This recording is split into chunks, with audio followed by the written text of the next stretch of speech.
안녕하세요. 저는 경기도에 사는 40대 초반의 여성입니다. 결혼한 지는 10년 정도 되었어요. 남편과 제 사이에는 딸아이 하나가 있습니다. 이제 초등학생이 되어 남편과 저는 중매 결혼을 했습니다. 제 주변에서 중매로 결혼한 친구가 저밖에 없기는 해요. 다들 연애 결혼을 했거든요. 제가 중매로 결혼할 수밖에 없었던 가장 결정적인 이유는 제 나이 때문이었습니다. 나이 때문에 억지로 떠밀려서 하는 결혼 싫다니까? 너 진짜 오래 지나면 결혼 못해. 누가 35인 여자랑 결혼을 해? 결혼 안 하면 되잖아. 꼭 해야 해? 너 정말 이 엄마 죽는 꼴 보고 싶어? 딱히 비혼주의자도 아니었고 결혼에 일부러 늦춘 건 아니었지만 이런 식으로 등 떠밀리듯 하는 결혼도 정말 하고 싶지 않았었거든요. 그래도 평생을 함께할 사람을 만나는 일인데 신중하고 또 신중해야 한다고 생각했습니다. 하지만 어른들의 생각은 그게 아니었어요. 늘 하는 말이 있잖아요. 왜? 좀 안 맞는 것 같아도 살면서 맞춰가면 되는 거야. 다들 그러고 살아. 이 말 말입니다. 남편과 저는 정말 맞지 않았었거든요. 사실 처음 만났을 때부터 그랬습니다. 무슨 이야기를 해도 흥미가 가지 않고 좋아하는 것과 싫어하는 것이 다 달랐어요. 세상을 바라보는 관점이나 나중에 아이를 낳게 되면 어떻게 교육하고 싶은지 이런 것들도 정말 하나부터 열까지 다른 점들 투성이었습니다. 그래서 처음 만나고 돌아온 날 엄마에게 이렇게 말했던 게 기억이 납니다. 나름 오래됐는데도 선명하네요. 정말 하나부터 열까지 맞는 게 하나도 없어. 이건 맞춰 살아야 하는 수준이 아니라 누구 하나는 다시 태어나야 하는 수준이야. 나는 그런 사람이랑은 못 만나. 그니까 엄마가 포기해. 다른 사람 또 만나보라고 하면 그건 할게. 제가 그렇게까지 말하니까 엄마도 그러면 어쩔 수 없다며 포기를 하는 듯 했어요. 다른 선자리를 찾아봐야겠다면서 말이죠. 하지만 여기서 반전이 일어났습니다. 아니, 너 선본 그 남자는 네가 엄청나게 마음에 든다던데? 남편이 제가 마음에 든다고 한 번 더 만나고 싶다고 의사를 전달해 왔다는 겁니다. 저는 정말 이해가 되지 않았어요. 분명히 맞는 게 하나도 없다고 우리는 인연이 아닌가 봐요 하는 말에 서로 동의했었거든요. 남편도 저를 그다지 마음에 들어하는 것 같지도 않았고 말입니다. 그런데 한 번 더 만나자고 의사 전달해온 게 도저히 이해되질 않았어요. 물론 이건 나중에 들은 거긴 한데 남편도 남편의 엄마, 그러니까 이제는 제 시어머니가 된 그분이 제 직업 이야기를 하면서 그만한 조건 찾기 힘들다고 한 번 더 만나보라고 강권했다고 하더군요. 제가 공무원이거든요. 왜 어르신들 사이에서 여자 공무원은 일등 신부감이네 하는 이야기들이 있잖아요. 아마 그래서 그러신 걸 겁니다. 남편도 그래서 등을 떠밀리긴 한 겁니다. 사실 그 의사를 듣고도 저는 남편과 한 번 더 만나는 일은 그다지 하고 싶지 않았는데 엄마가 저를 설득했어요. 자고로 여자는 자기 좋다는 남자를 만나야 돼. 그래야 고생 안 한다. 대체 언제적 이야기를 하는 거야. 그리고 나도 좋아야지. 둘이서 하는 결혼인데. 얘가 아직 뭘 모르는 소리 한다. 남자가 더 좋아해야 행복한 거야. 무조건 다시 만나봐. 그리고 잘 이야기해보면 맞는 부분도 찾을 수 있을지 모르잖아. 몇 날 며칠의 설득 끝에 또다시 남편을 만났습니다. 그리고 좀 의외긴 했어요. 처음 만났을 때보다 괜찮았거든요. 그 전보다 대화도 조금 통하는 것 같고 말이죠. 물론 반 이상이 결혼을 강권하는 부모님에 대한 뒷담화여서 그랬을 수도 있지만요. 아무튼 두 번째 만남이 생각보다 좋았던지라 세 번째도 만나기로 했습니다. 몇 번 더 만나보고 정 아니다 싶으면 양쪽 부모님께 진지하게 아닌 것 같다고 서로 이야기하기로 하고 말이죠. 하지만 선이라는 게 세 번째 만나면 이미 양쪽에서는 결혼 이야기가 오가잖아요. 원래 목적이 결혼인 만남이니 말입니다. 저희가 세 번째로 만나기로 했을 때 이미 양쪽은 결혼을 언제 하자고 이야기까지 주고받더라고요. 남편도 저도 그렇게 가족들에게 떠밀리듯 결혼했습니다. 다시 돌아가면 절대 그러고 싶지는 않아요. 주변 사람들도 이런 경우가 있으면 정말 도시락을 싸들고 다니면서 말릴 거고 말입니다. 맞지 않은 사람들끼리 억지로 만나 결혼을 했으니 당연히 결혼 생활이 좋을 리 없었습니다. 신혼 초반에는 그래도 서로의 눈치를 보고 맞춰보려고 노력해서 어느 정도는 괜찮았어요. 하지만 아이를 낳고 키우면서 점점 더 맞지 않는다는 것만 알아갔습니다. 게다가 남편은 전형적인 한국 남자 그 자체였어요. 그러니까 가부장적이고 자기밖에 모르는 그런 남자 말입니다. 이번에 우리 집에 가서 하루는 자고 와야지. 명절에 이런 이야기를 꺼내면 정말 기함을 하는 사람이었어요. 줄과 외인이라는 말도 몰라? 당신이 결혼했으면 이제는 이 집안 사람인 거지. 무슨 명절에 친정을 가? 지금이 조선시대야? 언제적 이야기에? 내가 아니더라도 우리 엄마가 가만히 있을 것 같아? 거기다가 시어머니도 정말 장난이 아니신 분이었습니다. 저는 요즘 시대에도 저희 시어머니 같은 사람이 있다는 걸 저희 시어머니를 보면서 알았다니까요. 오늘 집에 와서 음식 좀 해라. 손님들 오신다. 저 출근해야 하는데요? 그건 하루 월차를 쓰면 되지 않니? 지금 구청에 바쁜 일이 있어서 월차 못 써요. 너 없으면 구청이 안 돌아간다니? 어디 시어머니가 말씀하시는데 따박따박 말대답이야? 하라면 해. 사실 이런 시어머니의 태도를 신혼 초에 봤다면 바로 이혼을 결심했을 겁니다. 그런데 신혼 초에는 그러시지 않았었거든요. 오히려 우리 잘난 며느리 하면서 떠받들었습니다. 하지만 아이를 낳고 세월이 지나면서 점점 심해지시더군요. 저도 이혼을 생각하지 않은 건 아니었어요. 하지만 아이를 낳고 키우다 보니 그게 쉽지만은 않더라고요. 다들 이혼은 쉽게 하던데 저는 그게 잘 안 됐습니다. 지금 와서 생각해보면 왜 그렇게 바보 같았는지 모르겠어요. 아무튼 그렇게 한 해, 두 해 살다 보니 어느새 시간이 이렇게나 많이 흘렀더군요. 그동안 달라진 건 저희 시어머니가 저를 대하는 태도뿐만이 아닙니다. 저희 친정엄마도 많이 달라지긴 하셨어요. 그때 선 안 보다던 너한테 기어코 선을 보게 만든 게 아니었는데. 엄마가 후회하고 계시거든요. 제가 시집살이도 하고 있고 또 직장까지 다니느라 고생하는 걸 바로 옆에서 자주 봐서 더 그랬습니다. 이 서방은 아직도 집에 들어오면 손 하나 까딱 안 하니? 사람 쉽게 안 변한다니까. 같이 돈을 버는데도 남편은 집에 들어오면 손 하나 까딱하지 않았어요. 집안 살림도 육아도 모조리 제 몫이었습니다. 심지어 자기 손으로 라면 하나를 안 끓여 먹었으니 말입니다. 제가 그렇게 고생하니 엄마도 함께 고생했어요. 주기적으로 저희 집에 반찬을 해다 나르셨거든요. 부엌 일이라도 조금 덜 하라고 말입니다. 반찬을 가져다 주는 날이면 엄마는 늘 그때 자기가 왜 그랬는지 하면서 후회하시곤 했어요. 결혼하고 난 뒤 좋아진 점이 있다면 그거였어요. 엄마와 제가 사이가 좋아진 것 말입니다. 뭐 웃을 수 없는 이유긴 하지만요. 물론 눈에 넣어도 안 아픈 세상 그 무엇보다 사랑하는 제 딸이 태어난 것도 좋은 점이었고 말입니다.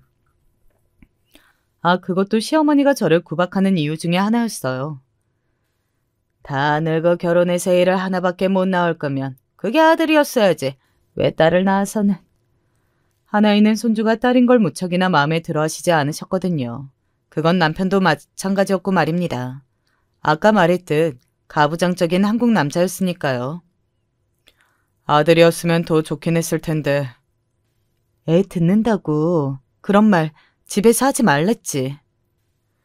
너는 그 명령조로 남편한테 말하는 버릇이나 좀 고쳐. 내가 당신 시종이야? 당신은 사람 하대하는 버릇이나 좀 고쳐. 나도 같은 사람이야. 왜 늘 아랫사람 대하듯 굴어? 제가 그렇게 말해도 소용없었어요. 남편은 바뀌지 않았으니 말입니다. 이것 말고도 남편의 엄청난 단점이 하나 있었는데 그건 바로 말도 안 되는 짠돌이라는 점이었어요. 원래 결혼할 때 각자의 월급은 각자 서로 관리를 하고 한 달에 일정 금액을 생활비로 내기로 했었거든요. 그걸 안 낸 지도 몇 년이나 되었어요. 제가 이야기를 하면 들어먹지도 않았습니다. 그러면서 늘 했던 말이 있어요. 이 집은 우리 집에서 해온 거잖아. 그러면 당신이 그 정도는 해. 저한테만 그러는 건 아니었습니다. 자신의 가족에게도 그랬어요. 한번 남편의 주머니에 들어가면 나올 생각을 하지 않았었거든요. 생활력 있고 좋은 거지. 그게 결국은 나중에 다 네 딸내미 재산이 될 텐데 좋은 거 아니냐? 사실 저도 어느 정도는 그렇게 생각했던 것 같기도 해요. 결국은 나중에는 우리 가족이 쓸 돈인데 지금 아끼면 좋은 거지 하는 생각 말입니다. 다 부질없는 생각이었지만요. 남이라고 생각하면서 살았던 것 같아요. 한 귀로 듣고 한 귀로 흘리자. 그냥 아무렇지 않게 생각하면 아무렇지 않은 거다. 이렇게 생각하면서 말입니다. 아무리 그렇게 생각해도 결국은 제 안에 다 쌓여간다는 걸 그때는 몰랐던 것 같아요. 저희 엄마는 저를 그렇게 닥달했어도 정말 순진하고 착한 사람이거든요. 지금 저한테 반찬 해다 나르는 이야기만 들어도 알 수 있단 말입니다. 그래도 이 서방이 나쁜 사람은 아니야. 늘 그렇게 말씀하시면서 편을 들어주곤 했어요. 제가 그럴 가치가 없는 사람인데도요. 그래도 딸이 이혼녀가 되는 건 싫으셨고 또 보나마나 제가 딸아이를 데리고 나올 텐데 혼자 자식을 키우게 되는 것도 싫으셨을 테니 최대한 남편의 좋은 점만 보려고 노력을 많이 하셨습니다. 뭐 때리거나 바람이 나거나 그런 심각한 문제가 아니고서는 괜찮다고 생각하는 옛날 어르신들의 그런 생각도 어느 정도는 있으셨던 것 같고 말입니다. 아, 남편이랑 살면서 한 가지 알게 된 능력인데 제가 생각보다 참을성이 강한 사람이더라고요. 남편이 그러는 걸 옆에서 바로 보며 참는 제 자신을 보며 깨닫게 된 능력이었습니다. 정말 복장이 뒤집힐 것 같아도 인내하는 법을 배웠거든요. 짠돌이에 대해 이야기하다가 이렇게 넘어왔죠.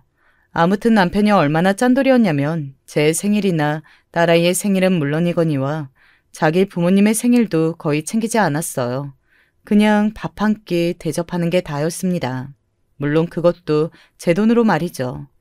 한 번은 못 참고 이야기를 했던 적이 있어요. 당신 부모님이잖아. 당신이 좀 내. 왜? 그 돈이 아까워? 당신이야말로 아까워서 안 사는 거야?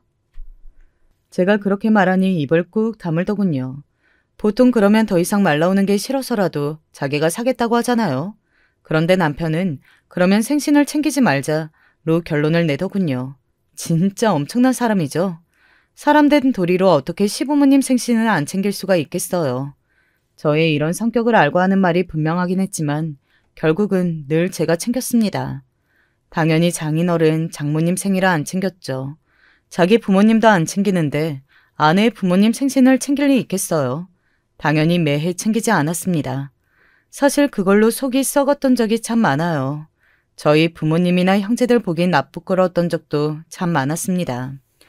예전에 한번 저희 부모님 생신일 때 다 같이 모여 식사하던 자리였어요.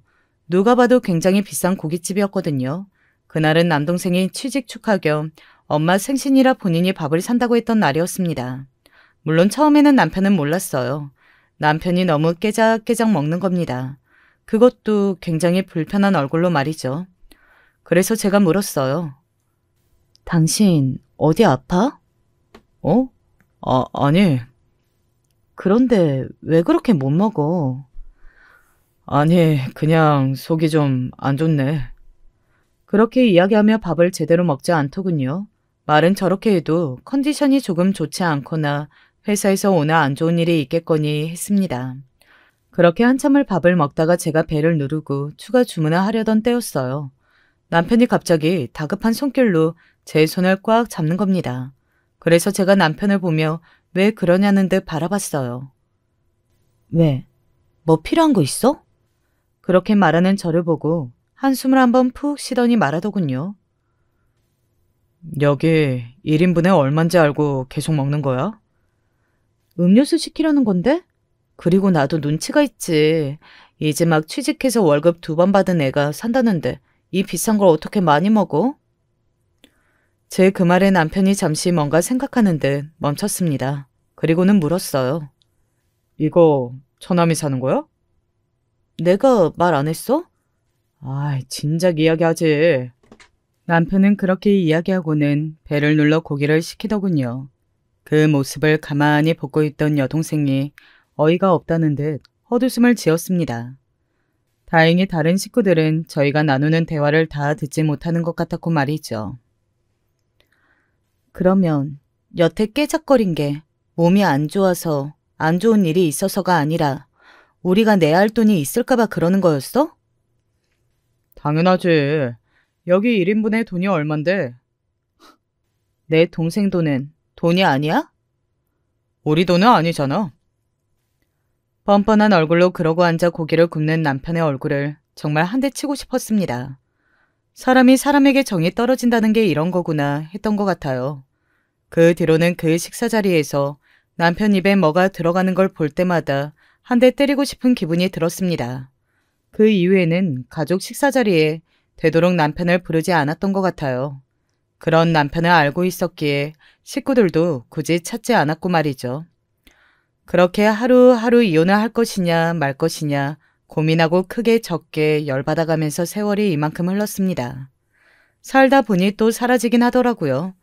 그냥 남처럼 생각하면 편한 것도 있긴 했고요. 물론 시댁에 가야 할 때면 다시 욱하고 치밀어 오르는 것들이 있었지만 말입니다. 그러던 중 제가 이혼을 결심하게 된 사건이 일어났습니다. 올해 일이에요. 그날은 시댁 식구들끼리 다 같이 밥을 먹기로 한 날이었습니다. 물론 준비는 다 제가 해야 했지만 말입니다. 차라리 밖에서 외식하지. 사 먹는 건 비싸잖아. 당신이 하루 고생만 하면 될걸. 차리는 건 안 비싼 줄 알아? 요즘은 식자재 값이 더 비싸. 우리 집 식구들 술도 많이 마시고 하잖아.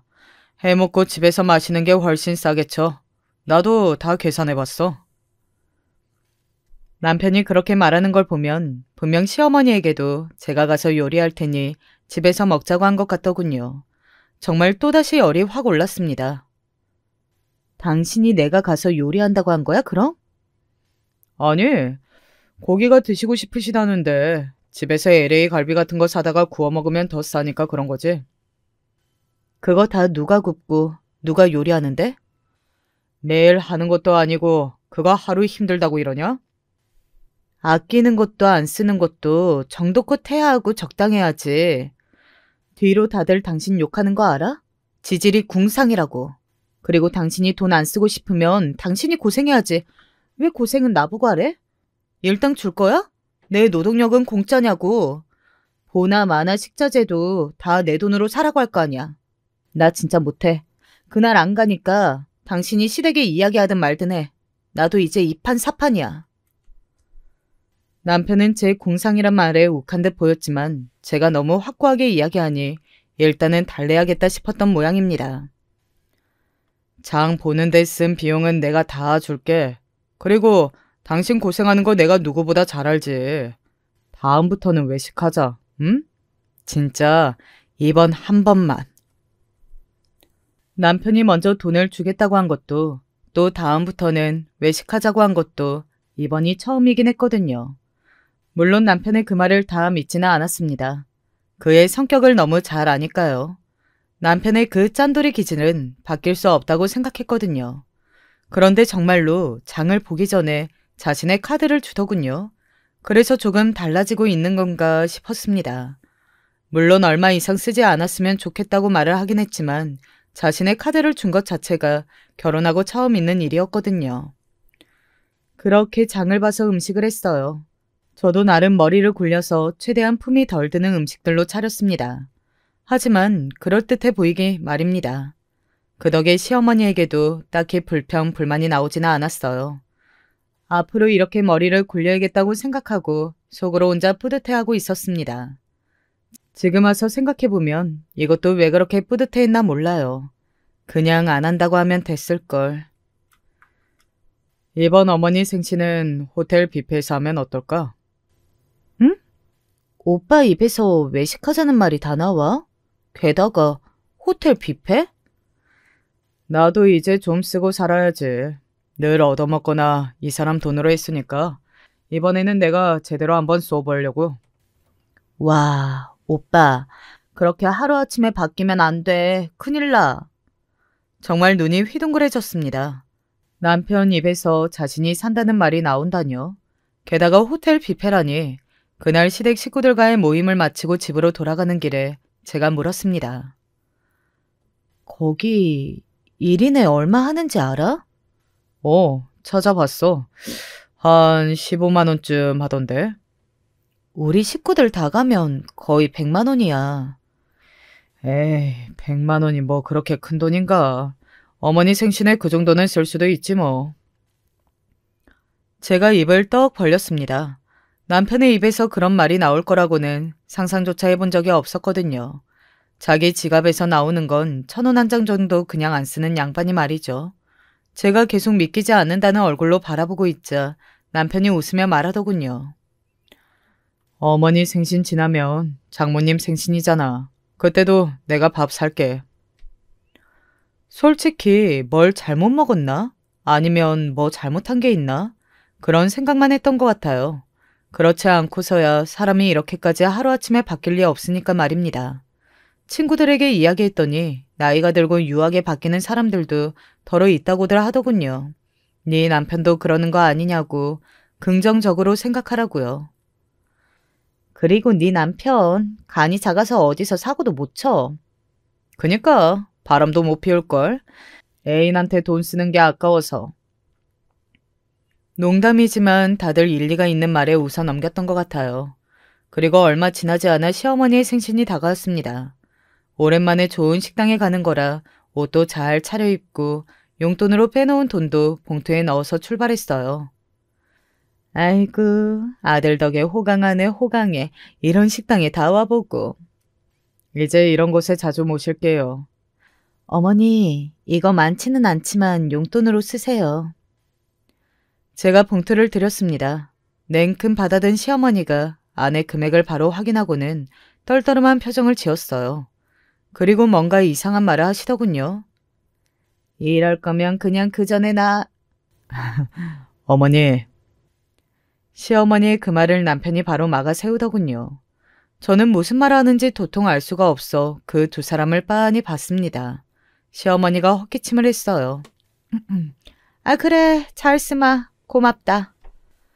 그렇게 말하면서도 여전히 뭔가 마음에 들지 않는 얼굴이더군요. 저는 이해가 가지 않았습니다. 사실 그전 생일에 늘 드렸던 금액이었거든요. 게다가 이번에는 식사도 이렇게 더 거하게 대접을 하는데 대체 뭐가 마음에 안 드시는 거지? 했던 것 같아요. 작년 생신보다 훨씬 더 잘 챙겨드리는 건데 말입니다. 이번 생신이 환갑이나 칠순 같은 큰 생신도 아니었고 말이죠. 밥 먹어 밥. 당신도 이런 곳 처음 와보지? 많이 먹어. 갸우뚱하고 있는 저를 남편이 시선을 돌리듯 말했습니다. 저는 의문이 남아있긴 했지만 도대체 무슨 말인지 상상도 할 수 없었고 또 별일 아니겠지 하는 생각으로 의문을 접었던 것 같아요. 물론 집으로 돌아오는 길에 한번 물어보기는 했습니다. 어머님이랑 당신 아까 무슨 말 한 거야? 왜 어머님이 그 전보다 마음에 안 들어하는 눈치셔? 아, 그거야 뭐. 내가 돈을 많이 쓸까봐 그러신 거 아닐까? 분명히 엄청나게 좋아하시다가 제가 드린 봉투를 보고 반응이 확 안 좋아지신 거라 그게 계속 마음에 걸렸지만 남편은 별일 아니라고 신경 쓰지 말라고 계속 그러더군요. 찝찝함이 완전히 가신 건 아니었지만 계속 신경 쓰고 있을 수도 없으니 그냥 있었습니다. 그리고 얼마 가지 않아 저희 엄마 생일이 다가왔어요. 사실 똑같은 걸 바란 건 아니었습니다. 아무래도 남편은 가부장적인 사람이었고 그리고 자신의 부모님과 우리 부모님이 같을 수는 없으니 말입니다. 그래서 저는 처음부터 완전히 같은 걸 기대하지도 않았어요. 그런데 정말 상상도 못했던 일이 일어나고야 말았습니다. 그날은 엄마 생일이라고 다 같이 저희 친정집에 모였거든요. 남편이 밥을 사겠다고 해서 매형이 무슨 일이냐, 형부가 무슨 일이냐 하며 다들 모여 있었습니다. 남편은 그런 반응이 살짝 부담스러운 듯 보이긴 했어요. 아니, 뭘 그렇게 대단한 걸 사는 것도 아닌데. 아니, 그래도 사위한테 처음으로 밥 얻어먹는 건데 기대가 되지. 대단한 거 안 사줘도 되네. 사실 저희 부모님과 제 동생들은 남편이 동네 고깃집에 가자고 했어도 그렇구나 하고 따라갔을 겁니다. 그동안 하도 해준 게 없으니 이것도 어디냐. 사람이 점점 달라진다 하면서 반갑게 여겼을 거예요. 하지만 남편은 정말 상상을 초월하는 사람이었습니다. 장모님 생신이시니까 장모님 좋아하시는 걸로 먹죠. 요 앞에 그 식당 있잖아요. 은진네. 순간 제가 잘못 들었나 했어요. 그래서 다시 물었던 기억이 납니다. 은진네? 장모님 거기 분식 좋아하시잖아. 순간 저뿐만 아니라 저희 가족이 다 벙쪘던 것 같아요. 은진의 집은 분식점이었습니다. 그냥 밥을 파는 식당도 아니고 떡볶이, 순대, 튀김 이런 걸 파는 동네 아이들이 자주 가는 그런 분식점 말입니다. 물론 엄마가 그곳에 떡볶이를 좋아하셔서 몇 번 사다 먹은 적도 있고 남편도 그걸 보긴 했지만 아무리 그렇다고 한들 생신 때 동네 애들이 가는 집 앞 분식점이라뇨. 정말로 어이가 없었어요. 당신 지금 제정신이니? 어이가 없는 것, 그 다음에는 분노였습니다. 돈이 얼마나 아까웠으면 하는 생각보다도 우리 가족을 얼마나 우습게 보면 저런 생각을 하고 말을 할 수가 있는 건가 싶었어요. 생일이라고 별다른 걸 하는 것보다 평소에 즐겨 드시던 걸 먹으면서 다 같이 기분 좋게 보내는 게 더 좋잖아. 아, 그래서 당신 어머니 아버지 생신 때는 호텔 뷔페를 가고 왜? 그날도 어머니 좋아하는 콩국수집 가자고 하지? 제 그 말에 남편은 꿀먹은 벙어리처럼 입을 다물더니 잠시 뒤 저를 살짝 노려보며 말하더군요. 적반하장도 유분수였습니다. 아니 그렇다고 지금 사람 성의를 이런 식으로 무시하면서 다들 보는 앞에서 싸우자는 거야? 우리 집을 먼저 무시하는 건 당신 같은데? 세상에 어느 사위가 장모님 생신날 밥을 사겠다면서 집 앞 분식집을 가자고 해? 밖에 나가서 아무나 자꾸 물어봐. 누가 지금 먼저 잘못했는지. 말로는 저를 이길 수 없으니 당연하죠. 제가 맞는 말만 하고 있었으니까요. 아무튼 그럴 수 없으니 남편은 씩씩거리다가 다른 쪽으로 방향을 튼 것 같았습니다. 아니 해주겠다고 해도 이 난리야. 그럼 뭐 지금 당장 그 호텔 뷔페 예약해서 가자고? 아 그래 가자 가. 그게 그렇게 소원이라면 가자. 무슨 적선이라도 하는 것 같은 말투에 저 새끼가 미쳤나 하는 소리가 입에서 절로 나오려던 때 여동생도 남동생도 참지 못하고 조금 너무한 거 아니냐. 이건 형부가 잘못한 것 같다는 식으로 한마디씩 거들었습니다. 그 거들의 남편은 더더욱 욱한 듯 보였어요. 아니 지금 남의 집 식구라고 단체로 저한테 이러시는 거예요? 남의 집 식구? 당신이 우리 집을 먼저 완전 남의 집 식구 취급했잖아. 같은 집 식구였으면 바로 직전 생신을 그렇게 했으면서 우리 집은 이렇게 하자는 이야기가 나와? 어? 요즘 좀 오냐오냐 했더니 남편 무서운 줄 모르고 아주 머리끝까지 기어오르지? 할 말이 없으니 이젠 막무가내로 나가기로 한 모양이더군요. 제가 어이가 없어서 입을 떡 벌리고 서 있자 엄마가 자리에서 벌떡 일어났습니다. 남편은 그런 엄마의 모습을 보고 순간 움찔했어요. 엄마는 부엌으로 저벅저벅 걸어가 뭔가를 가지고 오는 듯 달그락 소리를 내더군요. 그리고 다시 거실로 돌아온 엄마의 손에는 주걱이 들려 있었습니다. 순간 다들 저걸 왜 들고 왔지? 했던 것 같아요. 그리고 그 의문은 바로 풀렸습니다. 짝 하는 소리와 함께 주걱으로 엄마가 남편의 뺨을 때린 겁니다. 남편이 너무 놀라서 자기 뺨을 가만히 만졌어요. 장모님, 이게 무슨... 남의 집 귀한 딸을 매번 이런 식으로 대했단 말인가? 어? 맞는 말 한 걸로 남편한테 기어오르니 어쩌니 하면서? 남편은 처음에는 당황해서 어버버하더니 자기가 맞았다는 사실에 갑자기 화가 엄청난 모양인지 버럭 소리를 지르더군요. 아무리 그래도 지금 사람 얼굴을 주걱으로 때리시면 어떡합니까? 자네가 맞을 짓을 했지 않나? 엄마의 그 말에 씩씩거리던 남편이 벌떡 일어났습니다. 저는 이거 못 참습니다. 그러고는 그대로 집을 나갔어요. 저는 그날 남편과의 이혼을 결심했습니다. 저 사람이랑은 도저히 못 살 것 같다는 결론이 났어요. 얼굴만 봐도 싫어 죽겠는데 어떻게 같이 사냐고요. 남편이 가고 난 뒤 엄마의 생일을 이렇게 침울하게 보내는 게 마음이 너무 쓰여서 제가 좋은 식당에 모시고 갔습니다. 그곳에서 밥을 먹으면서 서로 좋은 이야기들을 하려고 노력했던 것 같아요. 물론 그런 일이 있었으니 다들 마음이 편할 리는 없었지만 말입니다. 식사가 끝나고 집으로 가려는데 엄마가 저를 잡아 세우더군요. 괜히 네가 나 때문에 곤란해지는 건 아닌지 모르겠구나. 그런 걸로 곤란해지지 않아요. 엄마, 진짜 잘한 거야. 나도 그런 남자랑은 못 살아. 오히려 엄마가 끝낼 수 있는 계기를 줘서 너무 고마운데? 네가 참고 사는 거 다 알면서 혼자 되면 더 힘들 거라는 생각에 그동안 모른 척 했었는데 이제는 나도 참을 수가 없겠더구나. 저희 두 사람의 이야기를 가만히 듣고 있던 여동생도 거들었습니다. 그런 사람한테는 하루라도 일찍 탈출하는 게 좋은 거야. 언니를 위해서라도 이번에는 진짜 꼭 제발 갈라서. 여동생은 원래 늘 만나기만 하면 형부랑 언제 이혼할 거냐고 물어왔었거든요. 그만큼 남편을 많이 싫어했고 말입니다. 그리고 그날 집으로 가서 정말 남편과 대판 싸웠습니다. 싸우기 전에 여동생이 오늘 들어가면 둘이 싸울 것 같으니 꼭 녹음을 해두라고 하더군요. 그 말이 생각이 나서 녹음을 해뒀어요. 당신 엄마 제정신이야? 어떻게 사위를 주걱으로 때려?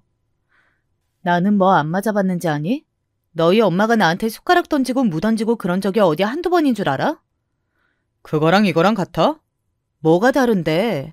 그리고 네가 오늘 잘못했잖아. 어떻게 된 인간이 장모님 생일에 동네 분식집을 가자는 소리를 하냐? 어? 너 제정신이야? 사위가 사준다고 하면 감사하게 그냥 먹으면 되는 거지. 어디서 메뉴를 따져? 예전 같았어 봐. 꿈도 못 꿀 일을. 지금이 조선시대니? 어? 그러면 내 돈은 왜 가져다 쓰는데? 네가 가장 노릇을 하고 싶으면 네 돈으로 해야지. 그동안 내 돈으로 효도했잖아. 그게 그렇게 아까워? 원래 아깝다 생각 안 했는데 너 오늘 하는 꼬락서니 보니까 아깝다. 왜? 우리 집에는 10원 한 장 쓰는 걸로 벌벌 거리는 거 보니까. 뭐? 그럼 이혼이라도 하자는 거야? 이혼하자는 소리다. 나는 너 같은 놈이랑 더는 못 살아. 더럽고 치사해서 못 살아. 더 살다가는 화병으로 죽을걸? 남편은 제 입에서 이혼하겠다는 소리가 나올 거라고는 정말 꿈에도 생각하지 못했던 모양인지 정말 당황하더군요. 아니 자기가 그따위로 굴어놓고 무슨 자신감으로 제가 계속 같이 살아줄 걸로 생각한 건지 다시 생각해도 정말 이제 어이가 없네요. 진짜 이혼을 하겠다고? 그럼 너는 지금 내가 장난으로 농담으로 하는 소리 같니? 이혼할 거야. 당장 내일 바로 변호사 만나러 갈 거다. 왜? 너랑 이혼하겠다니까 온 가족이 쌍수를 들고 반기더라. 민지는 바로 변호사부터 소개해주겠다더라. 처제가 그랬다고? 그래. 나랑 만날 때마다 너랑 왜 사냐고 이혼하라고 했었는데 몰랐니? 남편은 잠시 아무 말이 없더니 지기 싫다는 듯 그러면 그러라고 말을 하고서는 안방으로 휙 들어가 버리더군요. 나중에 안 사실이지만 그때까지만 하더라도 남편은 설마 했던 것 같습니다. 하지만 저는 바로 다음 날 여동생이 소개해준 변호사를 만나러 갔어요. 그리고 그동안 있었던 일을 다 이야기했지만 증거가 남아있지 않는 이상 확실하게 유책 배우자가 되긴 힘들 것 같더라고요. 그동안 이혼을 생각하면서 여기저기 뭔가를 남겨놓지 않아서 이거 어떻게 하나 싶었던 때 남편과 시어머니와 주고받았던 문자들이 생각났습니다. 언제 음식을 하러 와라 같은 시집살이를 시킨 정황들과 남편이 그동안 계속 집안일에 관련되어 제 돈을 써온 정황 같은 거 말입니다. 이 정도면 증거가 되고도 남겠네요. 딱히 증거들을 모아두진 않았지만 그간 있었던 것만으로도 이미 차고 넘친다는 말에 오히려 허탈하더군요. 제가 어떤 걸 참고 살아왔나 싶은 생각도 들고 말이죠. 그렇게 상담받고 이혼 소장을 쓰기로 하고 돌아오는 길에 시어머니에게 전화를 받았습니다. 이제부터 걸려오는 모든 전화는 다 녹음하라고 했던 변호사의 말이 떠올라 재빨리 녹음 버튼을 눌렀어요. 니네 어머니는 제정신이라니? 전화를 받자마자 시어머니가 한 말은 그거였어요. 아마 남편이 주걱으로 맞은 이야기를 시어머니에게 한 모양이었습니다. 제가 무덤덤하게 대답했습니다. 뭐 그런 걸로 그러세요. 어머니는 저 감 못 맞췄다고 수저도 집어던지시고 김장할 때 손이 안 빠르다고 무나 배추도 집어던지셨으면서 그건 제정신으로 하신 짓이에요, 그럼? 너. 지금 말 다 했니? 저는 잘못한 것도 없는데 어머니한테 여태 그런 취급 당하면서 살았잖아요. 그리고 짠돌이 좋다 하시는데 자기 주머니에서 나오는 돈은 1원도 벌벌 떨면서 툭하면 제 카드 가져가서 쓰는 그런 양심도 없고 뻔뻔하고 남자 같지도 않은 밴댕이 그만 데리고 살려고요. 다시 어머니 아들로만 살게 할 테니까 데리고 가세요. 우리 아들이 무슨 밴댕이야. 돈을 얼마나 잘 쓰는데. 여태 내 생일에 몰라? 200만 원씩 매 챙겨줬는데. 그 말을 듣는 순간 굳어서 아무 말도 못했습니다. 뒤로는 사실 돈을 다 챙겨주고 있었던 거죠. 저 모르게 말입니다. 공개적으로 뭔가를 챙겨야 할 때는 다 제 돈으로 하고 뒤에서 그러고 있었던 거예요. 저한테는 공평하게 양쪽 다 안 챙기는 거라고 하면서 말이죠. 아니. 자기 아들 밴댕이라고 했다가 욱해서 그거 아니라고 반박하려다가 괜히 제가 몰랐던 사실까지 다 말해버린 겁니다. 시어머니도 아차 있는지 전화를 바로 끊어버리시더라고요. 저는 어이가 없어서 한동안 멍하니 그 끊긴 휴대전화를 바라보고 있었습니다. 그리고 집으로 와 남편에게 말했어요. 물론 이 대화 내용도 다 녹음을 했습니다. 너 그동안 나 몰래 어머니 생일 때마다 200만 원씩 챙겨드렸니? 제 그 말에 네가 그걸 어떻게 알았냐는 얼굴로 바라보더군요. 내가 밴댕이 같은 당신 아들이랑 이제 같이 못 살겠다고 하니까 네 엄마가 나한테 너 밴댕이 아니라면서 그러더라. 생일에 200만 원씩 챙겨주는 아들이 뭐가 밴댕이냐고. 그날 그래서 호텔에서 뷔페까지 먹으면서 아쉬워했구나.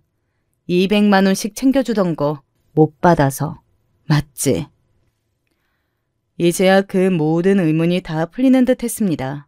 그날 뷔페에서 제가 준 평소와 같은 봉투를 보고서도 아쉬워하던 시어머니에 대한 의문 말입니다. 역시 그냥 그러는 게 아니었던 거예요. 남편은 처음에는 당황하더니 뻔뻔하게 나오더군요. 그게 뭐 내가 내 돈으로 우리 부모님 생일 챙겨드린 건데. 그게 뭐? 너 네 부모님 생일도 내 돈으로 챙기다가 내가 뭐라고 하니까 그러면 공평하게 다 챙기지 말자고 하면서 내가 우리 부모님 밥 사드린다고 하는 것도 아까워서 눈치 줬던 사람이잖아. 그런데 뭐? 그러면서 뒤에서는 자기 부모님은 다 챙겨드렸으면서 뭐냐고. 진짜 뻔뻔하고 양심이 없어도 정도가 있지. 그리고 이어 말했습니다. 네 앞으로 곧 이혼 소장 날아갈 거야. 여태 내가 썼던 거 죄다 영수증 처리해서 받아낼 거니까 너도 변호사 준비해라. 진짜 이혼하겠다고? 그러면 내가 장난치는 줄 알았니? 오늘 변호사 만나고 왔다. 만나서 오는 길에 니네 엄마 전화 받은 거고. 남편은 제가 변호사를 만나고 왔다는 말에 놀라서 그 자리에서 굳었습니다.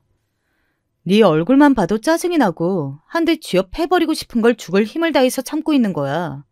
그런 감정이 드는 사람이랑 한 집에서 한 이불 덮고 어떻게 사니? 그게 고문인데. 그리고는 방으로 들어갔습니다. 짐을 챙겨서 친정으로 갈 짐을 챙겼습니다. 아이는 미리 친정에 데려다 놨었거든요. 그렇게 저는 그 집을 나왔어요. 그 뒤로 며칠은 조용했습니다. 남편도 여기저기 많이 알아본 모양이더라고요. 그리고는 자신에게 유리하게 말해주는 변호사를 만난 것 같았습니다. 그런 영수증을 어떻게 다 증빙하고 억지로 쓰게 했다는 증거만 없으면 물어줄 필요가 없다고 말이죠. 저에게 그걸 인정한 녹음본이나 쓰자고 했던 문자가 남아있을 거라고는 생각도 못한 듯 보였어요.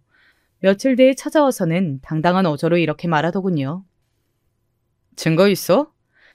내가 쓰게 했다는 증거 있냐고. 당신이 좋아서 쓴 거잖아. 그거 증거 없으면 내가 다 주지 않아도 된다던데? 내가 바보니? 증거도 없이 나한테 그런 소리를 하게? 순간 남편은 놀랐습니다. 그쯤에는 정말 제가 무슨 이야기를 해도 다 놀랐던 것 같아요. 그런 남편의 모습이 꽤나 통쾌했던 기억이 납니다. 네가 나한테 했던 말들 다 녹음해뒀고 톡으로 그건 당신 카드로 하자면서 남겨놨던 게 한 트럭이야. 아무 말도 하지 못하고 있는 남편에게 다시 말했습니다.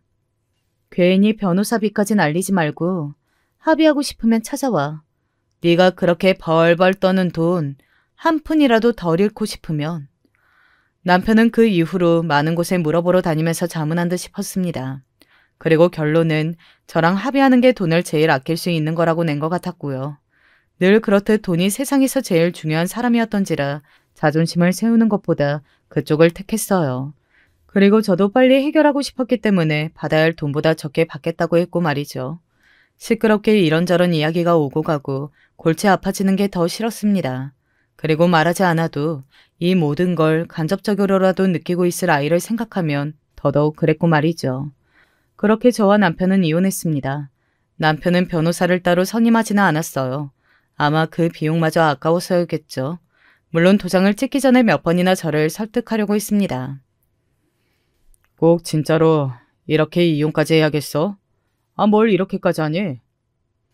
당신은 죽었다 깨어나도 변하지 않을 거야. 나는 이만큼 했으면 됐어.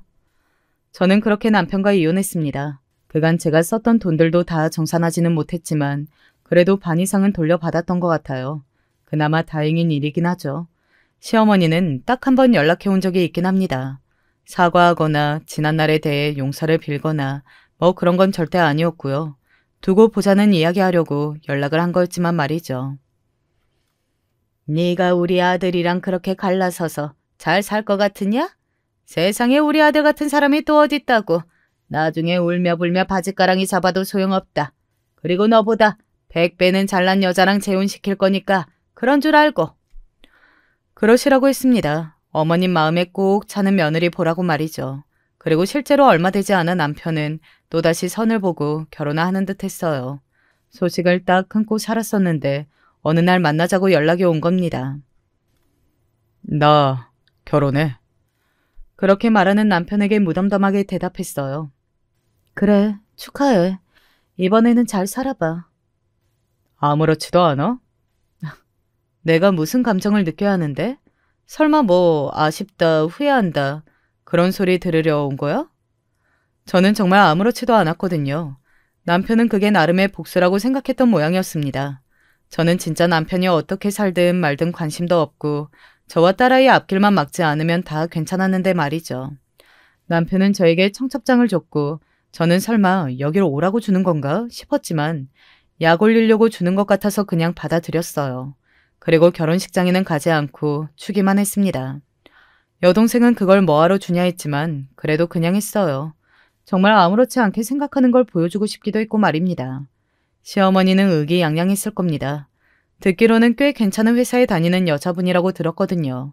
나이도 저보다 어리고 그분도 재혼이긴 하지만 아이도 없었고 말이죠. 저는 속으로는 잘 살길 바라는 마음도 솔직히 있었어요. 못 살고 있으면 더 신경이 쓰일 것 같았거든요. 어찌되었던 간에 제 딸아이의 아빠니까 말입니다. 하지만 그런 제 바람은 통하지 않았습니다. 얼마 지나지 않아서 이혼했다는 소식이 들려왔거든요. 남편의 지인 중에 저와 겹치는 지인이 있었는데 그 사람을 통해서 들은 이야기로는 시어머니는 여전히 변하지 않은 채 새로 들어온 며느리에게 시집살이를 시켰고 남편은 여전히 돈 한 푼 주머니에서 꺼내는 일이 없었다고 합니다. 그리고 그 노골적인 차별도 여전했고 말이죠. 그래도 그 여성분은 저보다 훨씬 똑똑하죠. 결혼하고 얼마 되지 않아 이건 아니다 싶어서 바로 이혼하신 거니까요. 그 이야기를 전해 듣고 정말이지 사람은 쉽게 변하지 않고 지금이라도 그 집안에서 탈출한 게 천만다행이라는 생각을 했던 것 같습니다. 남편은 얼마 지속되지 않을 그 결혼 생활에 또 돈을 썼을 것이고 그걸 굉장히 아까워하고 있을 생각을 하니 웃음이 나오긴 하더군요.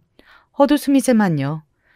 그렇게 남편의 이혼 소식을 전해 듣고 얼마 되지 않아 동네 마트에 장을 보러 갔다가 시어머니를 만났습니다. 그 동네에 사시는 분이 아닌데 거기서 만난 게 굉장히 우연이었어요. 세상 참 좁다는 생각을 했습니다. 잘 지내시죠? 제가 모르는 척 질문을 했어요. 시어머니는 어딘가 떨떠름해 보이는 표정이더라고요. 내가 못 지낼 게 뭐가 있니? 새 며느리는 저보다 잘하죠. 제 그 질문에 입을 꾹 다물고는 삐죽거리더니 이렇게 말하더군요. 네가 그게 무슨 상관이니? 왜? 인제 와서 후회라도 돼? 아니요. 저는 하나도 후회는 안 나는데 그 새로운 여자분을 위해서라도 잘 지냈으면 해서요. 이혼 2번은 다른 사람한테도 흠이잖아요. 제 그 말에 인상을 팍 쓰면서도 뭐라 대꾸나 하지 못하고 꿍얼거리더니 너는 왜 아는 척을 해서 사람 기분 나쁘게 하냐고 하며 인사도 없이 가버리셨습니다. 그 뒷모습을 보고 한숨을 쉬었던 기억이 있네요. 남편에게도 그 이후에는 연락이 없습니다. 아마 저는 모르는 줄 알고 있을 거예요. 그리고 계속 그렇게 알고 있는 척 하려고요. 혹시 저한테 또 귀찮은 일이 생길지도 모르니까 말입니다. 아, 저는 결혼 생각 없냐고요? 물론 좋은 사람이 생긴다면 할 수는 있겠지만 지금은 생각이 없어요. 나서서 하고 싶지 않고 말입니다. 요즘 엄마와 딸아이와 아주 잘 지내고 있거든요. 이 생활이 당분간은 지속되었으면 좋겠어요. 아마 시어머니나 남편은 평생 그 성격을 고치지 못할 겁니다. 누굴 만나든 이럴 거고 끊임없이 반복될 거예요. 그들은 그런 사람이니까 말입니다. 지금이라도 벗어난 게 참 다행이죠. 버티면 괜찮아지겠지. 내가 잘하면 달라지겠지. 이런 건 없는 것 같아요. 그냥 그 사람들이 달라질 생각을 하지 않으면 바뀌는 건 없더라고요. 만약 저처럼 오래 고민했던 분들이 계시다면 지금이라도 늦지 않았으니 본인의 행복을 위해 새 출발을 해보는 것도 괜찮지 않을까요? 저는 지금 그 결정을 굉장히 잘했다고 생각하고 있거든요. 어쩌다 보니 제 결혼과 이혼, 그리고 전 남편의 재혼과 이혼까지 이야기하게 되었네요. 그 사람의 현재를 설명하려다 보니 이야기가 길어진 것 같습니다. 저는 여기서 마무리를 해야 할 것 같아요. 사실 오늘 엄마 생신이라 가족들끼리 호텔 뷔페를 가기로 했거든요. 그때 갔던 곳보다 더더욱 좋은 곳으로 말이죠. 그럼 이만 줄일게요. 늘 건강 조심하세요. 안녕하세요. 저는 지금 서울 살고 있는 30 중반의 여성입니다. 사연 유튜브 보는 거 좋아하는데 계속 보다 보니 제가 겪은 일도 생각나고 그렇더라고요. 제 이야기도 한번 들어봐 주셨으면 해서 써봅니다. 저는 그렇게 능력이 있거나 공부를 잘하는 학생은 아니었어요. 고등학교 때도 공부를 정말 중간만큼만 했고 그래서 대학도 지방대를 갔고요. 또 대학에서도 마찬가지였기 때문에 졸업하고도 되게 막막했어요. 저 때도 계속 취업난이라 그래서 전 어차피 결혼할 거라 크게 고민하지 않고 중소기업으로 들어갔죠. 직원이 수십여 명 있는 그래도 자리 잡힌 중소기업이었고 거기에서 격리일을 하게 되었어요. 4년제 대학식이나 나와놓고 격리하러 온 저에게 직원들이 신기해하며 처음에 많이 물어봤어요. 그런데 제가 성격이 좀 무뚝뚝하고 할 말은 하는 성격이었기 때문에 점차 호기심에 저한테 다가오던 분들도 더 이상은 말 걸지 않게 되었죠. 뭐 어차피 전 결혼해서 전업주부로 사는 게 꿈이었기 때문에 직장에서 좀 외롭게 다니는 것도 상관없었어요. 나름 줏대 있는 성격이었거든요. 부모님이 엄하고 집이 답답한 가풍이었기 때문에 최대한 빨리 집에서 나오고 싶어서 결혼도 빨리 하고 싶었어요. 하지만 제 평생을 맡기려면 그래도 안정적인 직장을 가진 사람이어야 했고 그런 남자는 요즘 참 인기가 좋잖아요. 제가 직접 만나려 해도 참 쉽지 않았죠. 그러다 보니 다른 친구들은 모두 제대로 된 직장 잡거나 결혼해서 아기를 가지는데 저만 뒤처지는 것 같고 조바심이 났어요. 원래 누굴 소개받거나 하는 걸 정말 싫어해서 절대 소개받지 않고 일상생활에서 자연스레 만나는 걸 추구했는데 그러기가 힘들어졌죠. 그때가 제가 20 후반쯤이었어요. 사실 그때쯤이면 여자들 대부분 이젠 결혼을 해야 하는데 하면서 조바심이 들잖아요. 저도 당연히 그랬고 그래서 친구들한테 고민을 털어놓았죠. 그랬더니 한 친구가 혹시 자기 남친의 고향 친구를 만나볼 생각 있냐고 하더라고요. 너 남친의 친구? 응. 고향에서 어릴 때부터 같이 자란 친구래. 그렇잖아도 그 친구가 여자친구 있으면 좋겠다고 소개시켜줄 사람 없냐고 한다는 말을 어제 들었거든. 딱 잘 됐다, 야. 그 친구분은 나이랑 직업이 어떻게 되는데? 내 남친이 나보다 2살 많잖아. 그니까 너보다 2살 많은 거고. 직업 공무원이야. 와, 공무원? 내 남친은 지금까지도 공시보잖아. 그 친구는 이미 공무원 작년에 됐대. 그래서 직장에 적응 좀 하고 나니까 여자친구 구하고 싶은가 봐. 게다가 공무원 되면 부모님들이 그렇게 막 결혼하라고 재촉하신다더라고. 그렇겠지? 아, 딱 좋다. 나도 결혼 빨리 하고 싶은데. 그래? 그럼 내가 남친한테 말해서 그쪽에다가 너 연락처 알려줄게. 그래, 부탁해. 아, 그쪽에는 내가 이렇게 좋아한다는 거 말하지는 말고.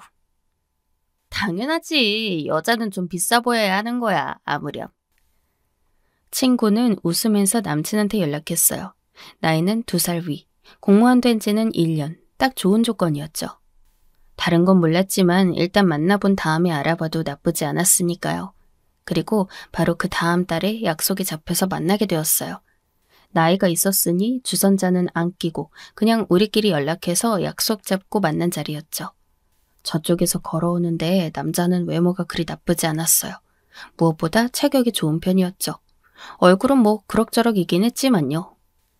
만나서 인사 나누고 대화하는데 느낌도 나쁘지 않았어요. 자기가 공무원이란 사실에 굉장히 자부심 느끼고 있는 사람이었는데 어차피 저도 안정성 높은 남자와 결혼해서 살고 싶었기 때문에 그런 부분을 나쁘게 보지 않았죠. 그리고 자기 직업 싫어하는 사람보다 자부심 가진 긍정적인 사람이 훨 낫잖아요. 사실 제가 일하는 곳이 좀 일반적이지 않은 직렬이거든요. 아, 공무원이시라는 말만 듣고 직렬이 어디신진 못 들었어요. 어디세요? 교정직이에요. 교도소에서 근무하는. 흔히 말하는 교도관이요. 어머, 저 교도관은 처음 봬요. 그렇죠? 다들 그런 분들 많아요. 사실 흔한 직렬은 아니니까요. 동사무소나 구청에서 일하는 지방직하고는 좀 다르죠. 그렇구나. 힘드시겠어요. 아무래도 그렇죠. 저희는 일반 공무원들하고는 달리 법적 공휴일에 딱딱 쉬지도 못하고 일도 교대로 해요. 24시간 계속 수감자들 지켜봐야 하니까요. 이게 일반 분들이 생각하는 것과는 다르게 되게 힘든 일이에요. 자부심 없인 하기 힘든 일이죠. 아, 그렇겠어요.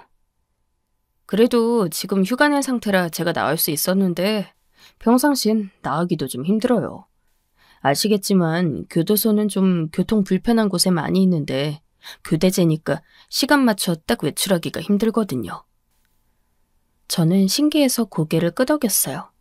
하긴 생각해보면 교도소는 24시간 365일 수감자를 감시해야 할 테니 당연히 교대제로 근무하겠죠. 게다가 교도소는 지방 산속에 있는 곳도 많을 테니. 아, 그래서 그렇게 체격이 좋으셨구나. 전 들어오시는 거 보고 운동선수이신가 했어요. 아, 뭐 그 정도는 아닌데. 그런데 일할 때 체격이 좋지 않거나 힘이 약하면 좀 위험한 부분이 실제로 있긴 해서요. 평소에 운동 열심히 하려고 노력하는 편이죠. 제가 칭찬하자 그 사람은 굉장히 뿌듯하면서도 수줍은 얼굴로 그렇게 말했어요. 그 얼굴에 마음이 들고 귀여워서 저는 간간히 칭찬을 섞어 말하며 그 사람과 대화했죠. 사실 교도관이란 사실이 그리 좋진 않았어요. 만약 사귀게 된다면 데이트도 그리 자유롭지 않을 거고 결혼한다면 교대 근무하면서 여러 가지로 삶의 패턴이 다른 사람들과 다를 테니까요.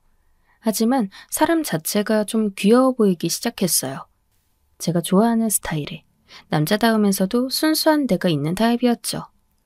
그렇게 애프터를 거듭하면서 저희는 자연스레 사귀게 되었어요.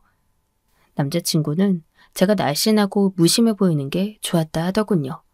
전 체격 좋고 훈훈한 남자친구한테 완전 푹 빠져서 소개로라도 이 사람을 못 만났으면 어쩌나 싶을 만큼 행복했어요.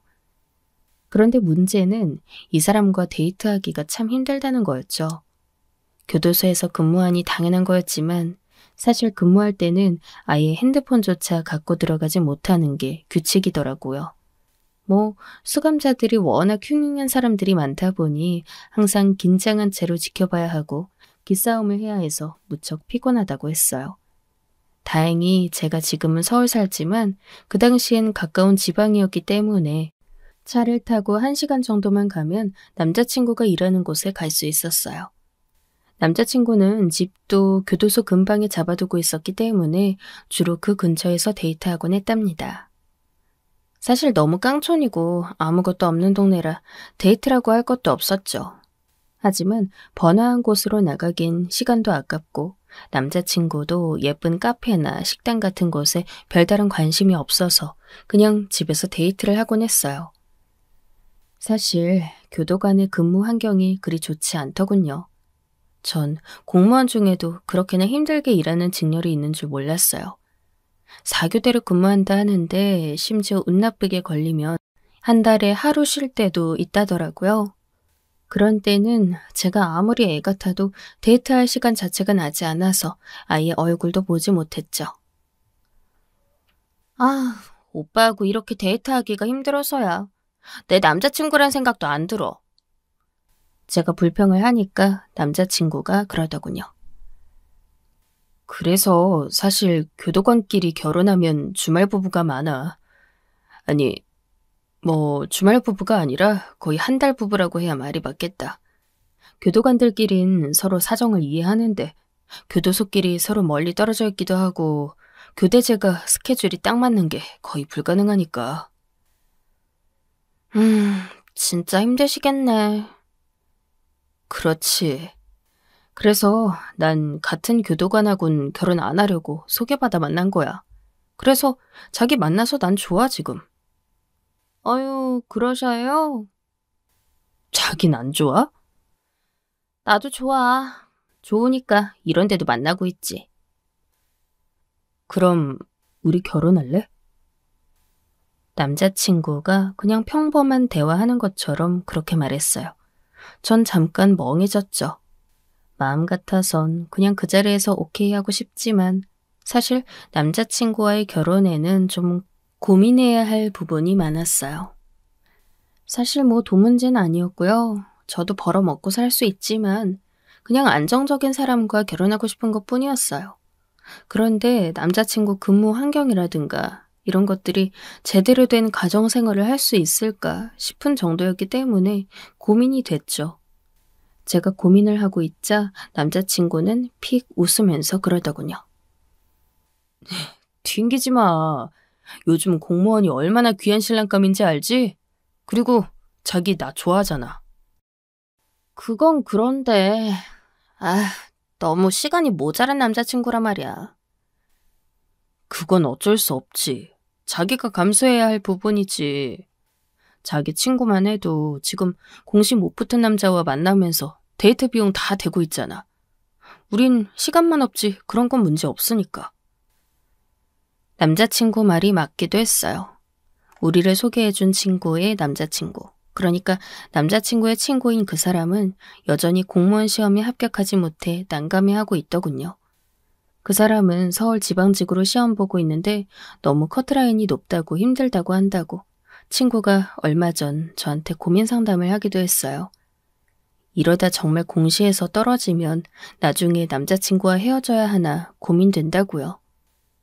그런 면에서 지금 교도관인 남자친구가 정말 안정적이고 귀한 신랑감인 건 맞았죠. 게다가 전 집이 좀 지겨워서 탈출하고 싶었고 그러려면 결혼이 가장 좋은 길이기도 했어요. 남자친구는 제 이상형이기도 했고요. 그래서 우리는 결혼을 결정했죠. 제가 지금 중소기업 경리로 일한다는 사실을 아는 남자친구는 결혼 후에는 그냥 정리하고 전업주부로 있으라 했어요. 저야 땡큐였죠. 어차피 저는 일에서 보람을 찾는 사람이 아니었고 지금 직장이 특별히 비전 있는 게 아니었거든요. 그냥 저 먹고 살 거 벌려고 다니는 것뿐이었지. 게다가 부모님이 엄하셔서 백수로 있는 것보단 어디라도 일하는 걸 좋아했거든요. 전업주부로 있으면 좋겠다. 나도 일 안 하고 집에서 놀고 싶네. 남자친구가 그러더군요. 전 입을 삐죽거렸죠. 전업주부라고 집에서 노는 거 아니야. 나 열심히 집안일 할 거란 말이야. 교도관 일 하느니 집안일 하는 게 훨씬 쉽지. 잠깐 하고 놀면 되잖아. 솔직히 힘들어서 가끔 여자들 부러워. 하지만 교도관 일은 아무나 못하니까 자부심 가져야 하는 거긴 한데. 그럼 물론이지, 오빠. 오빠는 오빠가 할 수 있는 일을 하는 거잖아. 그렇지? 내가 돈 벌어다 주면 아껴 써야 해. 내가 언제 과소비하는 거 봤어? 내 월급 170만 원으로도 나 저축 열심히 하던 사람이야. 그래, 믿는다 자기야. 저는 남자친구 말에 다 좋다고 맞장구 치면서도 이때부터 뭔가 못마땅함이 느껴지기 시작했죠. 가정주부가 노는 건 아니잖아요. 전업이라도 아기 낳고 기르고 하면 정말 몸도 망가지고 힘들다고 들었는데 아무래도 남자친구는 전업주부는 무조건 노는 줄 알더라고요. 제가 직장 다니면서도 깔끔 떨고 요리 열심히 하는 걸 알면서 말이에요. 아, 우리 상견례 하기 전에 우리 집 좀 가서 엄마 좀 뵙자. 아, 어머님? 그래, 뵙는 게 좋겠지? 너무 멀어서 평소엔 못 가지만 그래도 결혼할 사람인데 미리 얼굴은 봐야지. 그건 맞는 말이라서 오빠가 휴가 내고 시골 가자는데 전 토달지 않았어요. 오빠와 친구의 남자친구는 동양으로 지금 우리가 있는 곳보다도 더 남쪽으로 내려간 시골이었죠. 오빠의 부모님 중 아버님은 10여 년 전 돌아가셨고 지금은 어머님만 남아서 시골집을 지키고 있다고 했어요. 오빠네는 동생 있다고 했지. 동생 놈 공부를 못해서 여기저기 노가다로 떠돌고 있긴 하지만 한심한 새끼. 남자친구는 혀를 찼어요. 남동생 하나 있는데 사고치기까지 해서 집에서 나가 몇 년에 한 번씩만 돌아온다고요. 그나마 내가 형이라 다행이지. 아니었으면 나한테도 주먹 휘둘렀을 놈이야. 하여간 예전에 아버지도 우리 좀 때렸던 적이 있었거든. 그거 닮았나 봐. 아휴, 같이 자랄 때 힘들었겠네. 나보다 작았으니 상관없었어. 내가 힘이 더 세기도 하고. 남자친구는 피식 웃었어요. 남자친구 아버님이 애들을 때렸다는 얘기를 들으니까 남자친구도 그런 성향을 닮진 않았을까 살짝 걱정이 됐죠. 물론 저하고 사귀면서는 전혀 그런 성향은 보이지 않았지만요. 괜한 걱정이라 생각했죠. 운전해서 시골로 내려갔는데 남자친구네 집은 정말 자그마한 시골집이었어요. 야트막한 담에 솔직한 말로 하면 좀 초라해 보이는 집 있죠? 그런 집이었어요. 저희가 차를 마당에 세우는데 집 문이 열리고 자그마하고 깡마른 어르신 한 분이 나오시더군요. 주름이 자글자글한 모습이 마치 우리 할머니 뻘 같았지만 남자친구가 무뚝뚝하게 손을 흔들었어요. 저 왔어요, 어머니.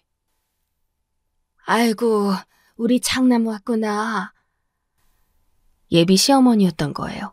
시어머니는 호들갑을 떨며 남자친구에게 다가와서 부둥부둥 하시더군요. 남자친구는 노골적으로 귀찮아하는 얼굴이었지만 어쩔 수 없다는 듯이 마주 앉다가 저를 소개했어요. 그때 전화로 말했던 결혼할 사람이에요. 어머나, 아유, 도시 아가씨로구나. 어쩜 이렇게 예쁘구나 하시나니? 반갑다, 아가. 시어머니는 넉살 좋게 저한테 말을 붙이며 인사하셨고 저도 최대한 반갑게 인사를 드렸어요. 시어머니는 오랜만에 장남이 왔다면서 신이 나서 빨리 방으로 들어가라 하셨고 저희는 곧장 방에 들어갔어요. 정말 오랜만에 보는 노란 장판 바닥에 쿰쿰한 냄새가 나는 집안. 혼자 사는 어르신이니 깔끔하게 해놓으실 리는 없었지만 그래도 청소한 지 꽤 오래된 것 같은 냄새가 났어요. 제가 집안 둘러보는 걸 알아챈 남자친구가 민망한 듯한 얼굴을 하더군요. 집이 좁지? 아니야, 충분히 넓은데 뭐. 원래 조금 더 넓은 집이었는데 어머니가 혼자 사신다 하셔서 좁은 곳으로 옮겼어.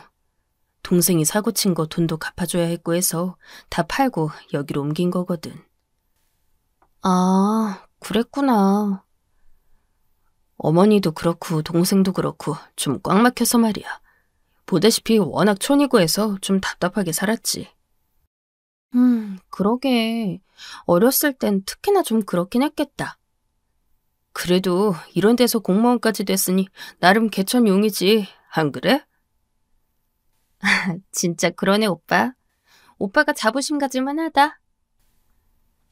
사실 9급 교정직 공무원이면 개천용이라고 하기엔 많이 모자란 감이 있었지만 학원은커녕 학교도 먼 이런 곳에서 혼자 공부해서 여기까지 왔으니 남자친구가 대단하다 생각했어요. 그래서 저는 남자친구 말에 맞장구를 쳤죠. 실제로도 남자친구는 자신의 위치를 대단하다 생각했고 그만큼 자신감도 있었어요. 얘들아, 이것 좀 받아라. 아유, 배고프지? 그때 시어머니가 음식이 한가득 차려진 상을 들고 오셨어요. 너무 무거워 보여서 제가 급히 일어나 받아들었는데 젊은 제가 휘청할 만큼 많이 차리셨더라고요. 그런데 앉아서 자세히 들여다보니 음식이 무척 투박했어요. 전도 부치셨는데 육원전은 너무 크게 부치신 데다 군데군데 탔고 생선전은 계란물이 묻은 곳도 안 묻은 곳도 있었어요. 오이소박이는 썰질 않아서 너무 커 먹기가 부담스러웠고 고기볶음 역시 그랬죠. 맛있어요, 어머님. 그래도 저는 어머니가 애써서 혼자 차려주신 것이니 맛있게 먹으려고 애썼어요. 저희 엄마는 음식을 굉장히 얌전하게 공들여 해주는 분이라서 속으로야 저절로 비교되는 걸 어쩔 도리가 없었지만요. 우리가 손님이 오면 이렇게 음식을 잘 차려서 대접하는 집이란다. 원래 바깥 양반 살아가실 때는 아주 번듯한 집이었는데 그 양반 가시고 난 후 이렇게 가세가 기울었지만. 예, 아버님 돌아가시기 전에 큰 집에 사셨다고 들었어요. 그래. 앞으론 네가 며느리로 들어오면 손님 접대를 이런 식으로 네가 해야 하는 거란다. 알겠니? 순간 좀 불길한 게 느껴졌어요.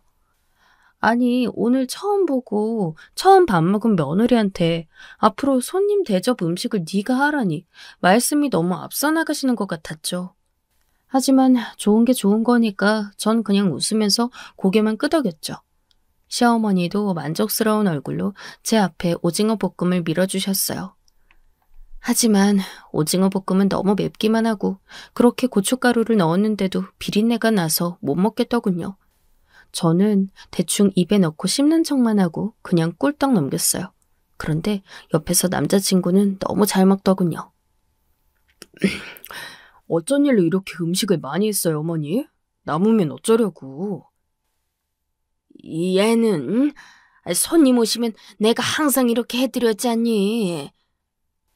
아이, 뭘 이런 식으로 했대. 내가 다 아는데. 그냥 대충 고기 반찬 하나 볶아놓고 끝냈으면서. 남자친구는 무신경한 말투로 어머니에게 퉁박 주듯 말했어요. 저와 어머니가 앞에서 한 대화를 아예 안 들은 것 같았죠. 남자친구는 좀 자기중심적인 데가 있어서 같이 앉아서 대화를 해도 자기랑 말을 나누지 않으면 아예 앞에서 나누는 대화를 못 들을 때가 많았어요. 어머니는 조금 당황한 것 같았지만 제 눈치를 보면서 그냥 얼버무리시더군요. 아유, 얘가 진짜 큰 손님들 오셨을 때를 지가 못 봐 그런다. 어디 사내라고 제대로 나와봤어야지. 부엌엔 전혀 안 오고 손님들 뵐 때도 대충 인사만 하고 들어갔으니까. 아, 그랬군요. 한 그릇 더 먹어라. 음식 맛있지? 이래봬도 내가 동네에서 음식 잘하기로 소문났었어. 이게 잘하는 음식이라니. 정말 거짓말로도 맛있다고 못할 음식이라 전 좀 황당했어요. 그냥 양하고 종류만 많이 해놓은 상이었거든요. 음식 자체도 대충대충이었고.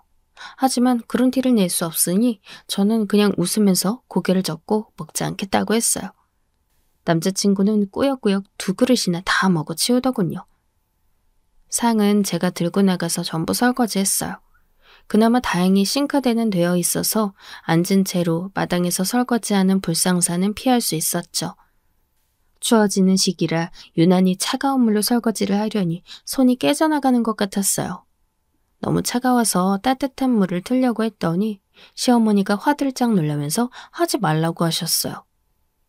예, 그거 그쪽으로 틀지 마라. 가스비 나간다. 어머니, 하지만 조금 따뜻한 물을... 안 된다. 못하겠음 이리 내놔. 아니, 무슨 애가 이리도 약해 빠졌니?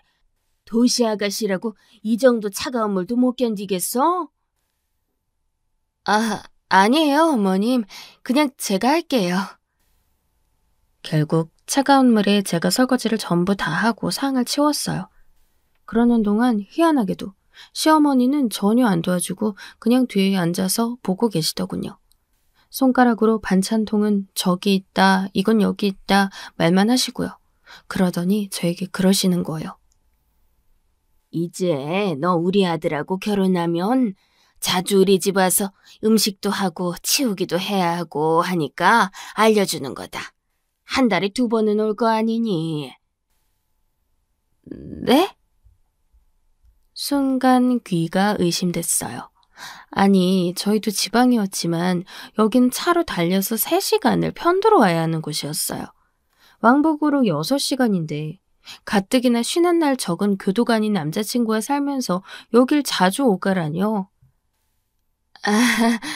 어머님, 한 달에 2번은 오빠 쉬는 날도 적을 땐 한 달에 하루일 때도 있는데요. 무슨 소리니? 너 혼자라도 와야지. 날 봉양하면서 살지 못할 망정 이게 무슨 소리야? 시어머니는 화들짝 놀라면서 저한테 그러셨어요.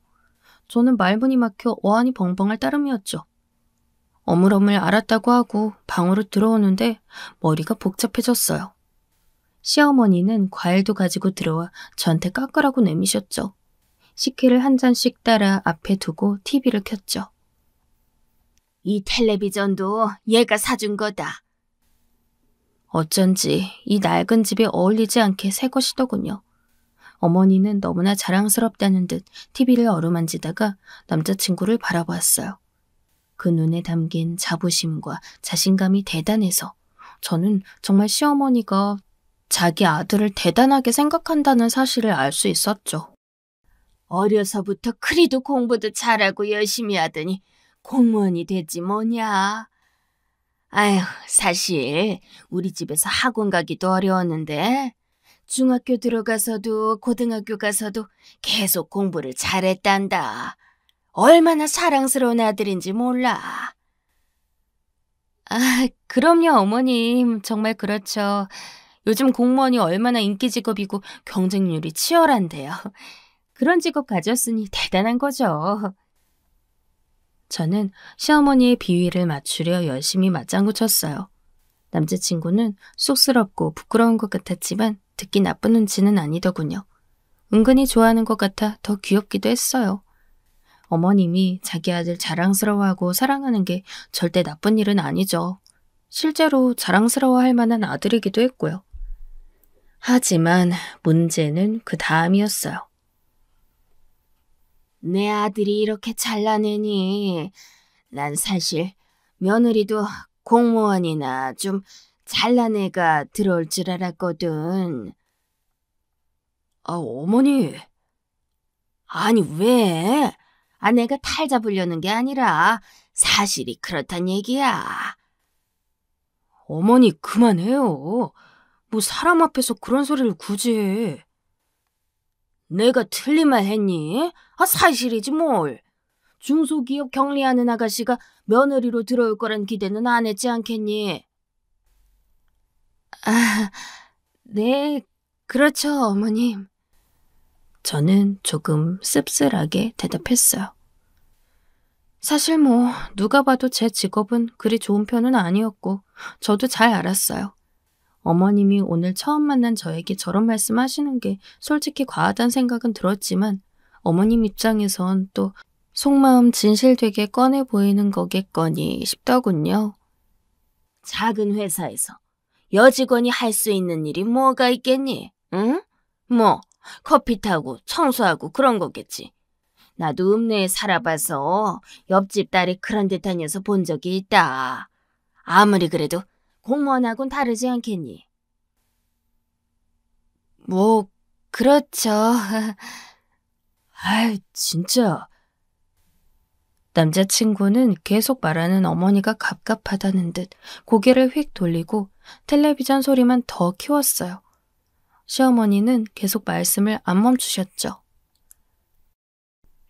우리 애 잘났다는 걸 내가 자랑하려 그러는 게 아니라, 아유, 사실이 공부도 너무 잘하고 너무 성실한 애야. 원래 우리가 좀 더 잘 살아서 뒤를 받쳐줬으면 뭔들 못했으려니, 응? 지금 공무원 됐으니 나중에 승진하고 잘 되면 어디까지 올라갈지도 모르는 거긴 하고. 안 그래? 그렇죠, 어머님. 사실 9급 교정직 공무원이 아무리 승진 잘 된다 한들 어디까지 올라갈 수 있겠어요? 물론 가뭄에 콩나듯 고위직까지 올라간 사람들이 있긴 하지만 정말 드물잖아요. 하지만 시어머니는 정말 꿈에 부풀어 있는 것 같아서 전 그냥 얌전하게 대답하고 말았죠. 뭐 제가 딱히 시어머니 마음 상하게 할 일도 아니었으니까요. 그런데 이렇게 널 며느리감으로 데려왔으니 너도 거기에 좀 걸맞게 우리의 대우를 해줬으면 좋겠구나. 그럼요, 어머님. 제가 잘할게요. 마음만으로는 안 돼. 물질적으로도 잘해줘야 돼. 저는 그 말씀이 정말 그냥 밥 잘해주고 잘 챙겨주라는 말씀인 줄 알았어요. 그래서 고개만 끄덕이고 있었더니 시어머니는 제가 알아들은 줄 알고 흐뭇하게 말씀하시더군요.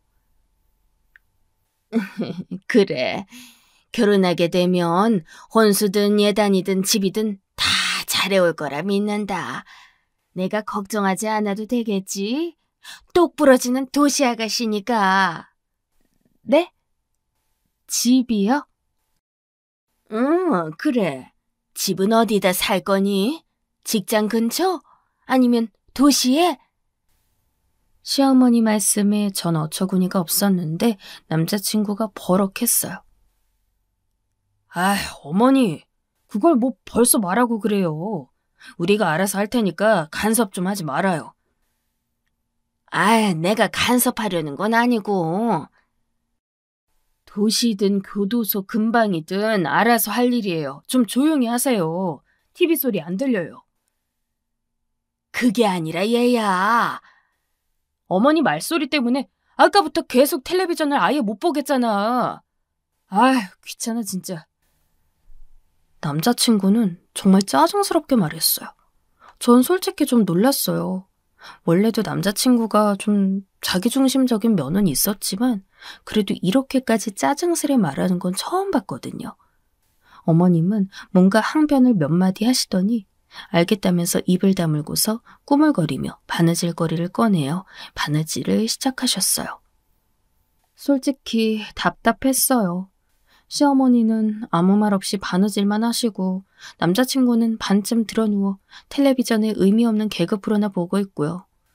저도 화면만 멍하니 보는데 정말 너무 재미가 없었어요.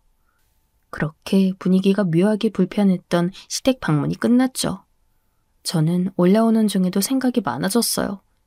시어머니가 하셨던 말씀이 굉장히 거슬리더군요. 저한테 혼수며 예단이며 말씀하신 건 뭐 괜찮아요. 하지만 집까지 말씀하시는 건 좀 이상하잖아요.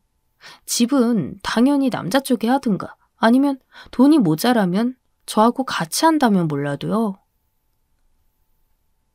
오빠, 어머님이 하신 말씀 어떻게 생각해? 뭘? 나한테 집 해오냐고 하신 거 말이야. 아, 나이 잡수신 어르신이 하신 말씀 가지고 뭐 그렇게 진지하게 생각해. 그렇지? 오빠가 생각하기에도 말이 안 되지. 야, 나중에 생각해, 나중에. 아우, 지금 결혼 절차 생각만 해도 머리가 아프다 하죠. 오빠는 별소리를 다 한다면서 그리 심각하게 여기지는 않는 것 같더군요. 다행히도 남자친구가 그렇게 진지하게 받아들이진 않는 것 같아 안심은 되었어요. 그런데 시댁에서 돌아온 지 한 일주일쯤 됐는데 시어머니한테서 전화가 오더군요. 저는 깜짝 놀라 전화를 받았어요. 네, 어머님. 아니, 어떻게 전화를 주셨어요? 예, 너는 왜 일주일이나 지났는데 안부 전화 한 번을 안 하니? 올라와서 한번 전화 드렸는데. 그래도 매일은 몰라도 이틀이나 사흘에 한 번은 안부 전화를 해야지. 그리고 결혼 후에는 당연히 매일 해야 하는 거고. 아유, 직업도 별로더니 애가 배운 것도 없나 보구나. 네? 그럼 못 쓰는 거야. 너 그러다가 우리 아들하고 결혼 못한다. 시어머니는 그렇게 크게 소리 지르며 화내는 분은 아니었어요. 그냥 조용조용하게 약간 비꼬는 투로 말씀하셨어요. 전 솔직히 너무 당황스러워서 시어머니가 뭐라고 하시는지도 잘 모르겠어서 어리둥절했죠. 아니, 결혼도 전에 이틀이나 사흘에 한 번 전화를 하라뇨. 게다가 결혼 후에는 매일? 저는 너무 어이없어서 시어머니한텐 뭐라고 대꾸도 못하고 그냥 전화를 끊었어요. 그 후 남자친구와 만났을 때 다시 한번 말을 했죠. 어머님이 나한테 전화하셔서 이틀이나 사흘에 한 번씩 안부 전화하라고 하시던데? 오빠, 아직 결혼도 전인데 너무 과하신 거 아니야? 어머니가? 그래, 며칠 전에 전화 왔었어. 그래서 안부 전화했어? 안 했어. 아니, 내가 아직 그렇게까지 해드릴 때는 아니잖아. 뭐 그거 전화 며칠에 한 통 하는 거 가지고 그러냐? 그 정도는 해드려도 되지. 어차피 우리 결혼할 건데 좀 먼저 하면 어떻다고. 아니, 그런 게 아니지, 오빠. 그럼 오빠도 우리 집에 전화라도 하든가. 오빠는 아직 우리 엄마 아빠 보러 가지도 않았잖아. 야, 장인어른하고 장모님은 상견례 때 뵈면 되지. 뭘 그렇게 급해? 그런 게 어디 있어? 나도 먼저 가서 뵀는데? 거기다 어머님은 멀리 계시지만 우리 집은 바로 차로 1시간만 가면 되는데 뭐가 문제야? 그게 그렇게 중요해? 어차피 상견이 얼마 남지도 않았어. 이 정도 됐으면 오빠가 먼저 가자고 해줘야지. 시댁도 그렇게 멀리 다녀왔는데 우리 집은 코앞인데 가자고 하지도 않고 데려다 준 적도 없으면서? 알았어. 알았으니까 나중에 이야기하자. 남자친구는 귀찮다는 듯 말하고 고개를 돌렸어요. 저는 너무 서럽고 서운하더군요. 제가 남자친구를 정말 사랑하고 정말 좋아해서 저희 둘 중에서 더 좋아하는 건 제 쪽이었는데도 순간 마음이 차가워질 정도로요. 그날은 데이트도 안 하고 그렇게 헤어져서 집에 가서는 전 혼자서 밤새 고민했어요. 눈물도 좀 났죠. 제가 그렇게 좋아하는 사람이 아무래도 저희 부모님한테는 관심도 없는 것 같고 저만큼 절 좋아하는 것 같지도 않았으니 말이에요. 그리고 다음 주에 다시 한번 시어머니한테서 전화가 왔어요. 시어머니는 또 저한테 안부 전화 안 했다고 뭐라고 하시더군요. 거기까진 그러려니 했어요. 뭐 어차피 그런 소리 또 들을 거 알면서 전화 안 한 거니까요. 그런데 또 다른 말씀을 하시더군요.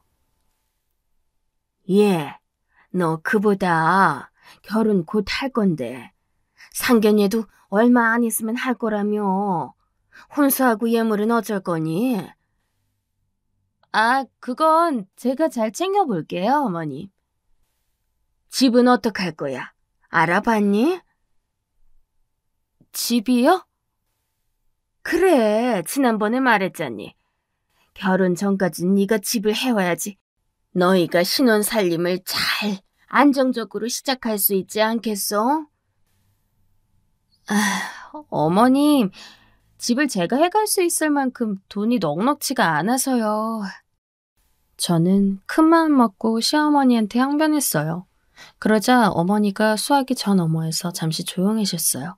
그러더니 또 화가 나신 듯 비꼬는 말투로 말씀하셨죠. 대체 무슨 생각으로 여태 집 살 돈도 안 모았니? 너 그래가지고 그 커피 타주는 직장 다니면서 어떤 사내랑 결혼하려 그랬어?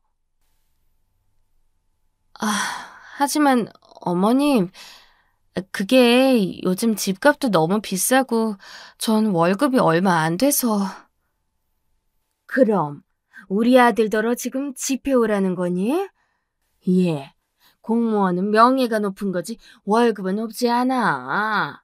너보다야 많이 받겠지만 네가 이러는 거 아니다. 처지는 결혼이면 네가 그만큼 더 노력해야지.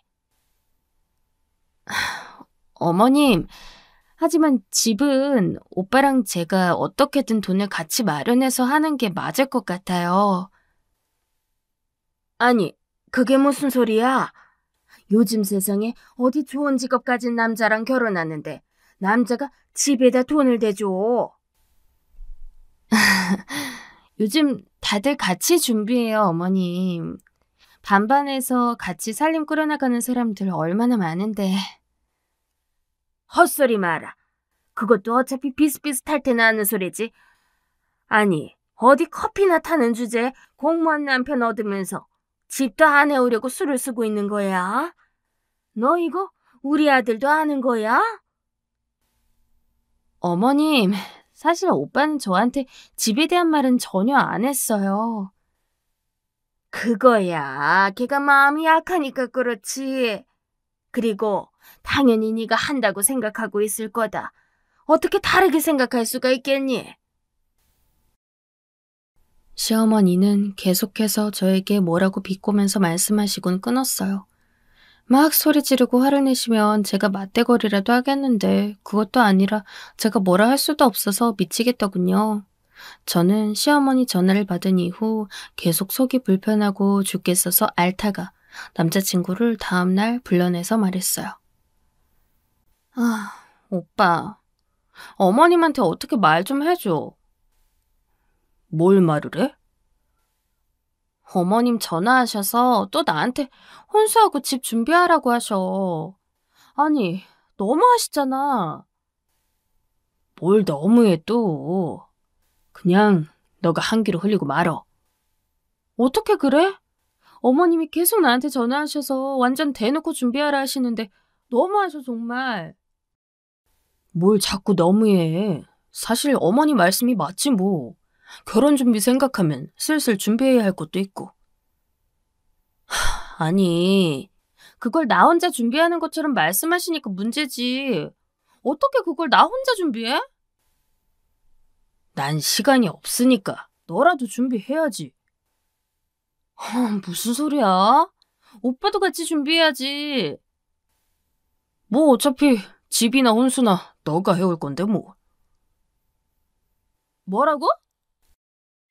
저는 순간 귀를 의심했어요. 남자친구는 웅얼거리면서 집이나 혼수나 결혼에 필요한 비용 같은 것도 제가 많이 될 거 아니냐, 어차피 다들 그렇게 결혼한다 하면서 투덜거리더군요. 저는 정신이 순간 번쩍 들었어요. 무슨 소리야, 오빠? 내가 집하고 혼수를 어떻게 다 해가? 아니, 다 해오라는 게 아니고 내가 모자란 건 도움 줄 테니까 중요한 것만 하라는 거지. 나 너무 바쁘잖아. 아니, 지금 바쁜 게 문제가 아니라 돈을 다 나보고 대라는 거잖아. 내가 무슨 돈이 있어서 집을 사고 혼수까지 해가? 야, 그럼 난 돈 있냐? 공무원 월급 그까짓 거 뭐 얼마나 된다고.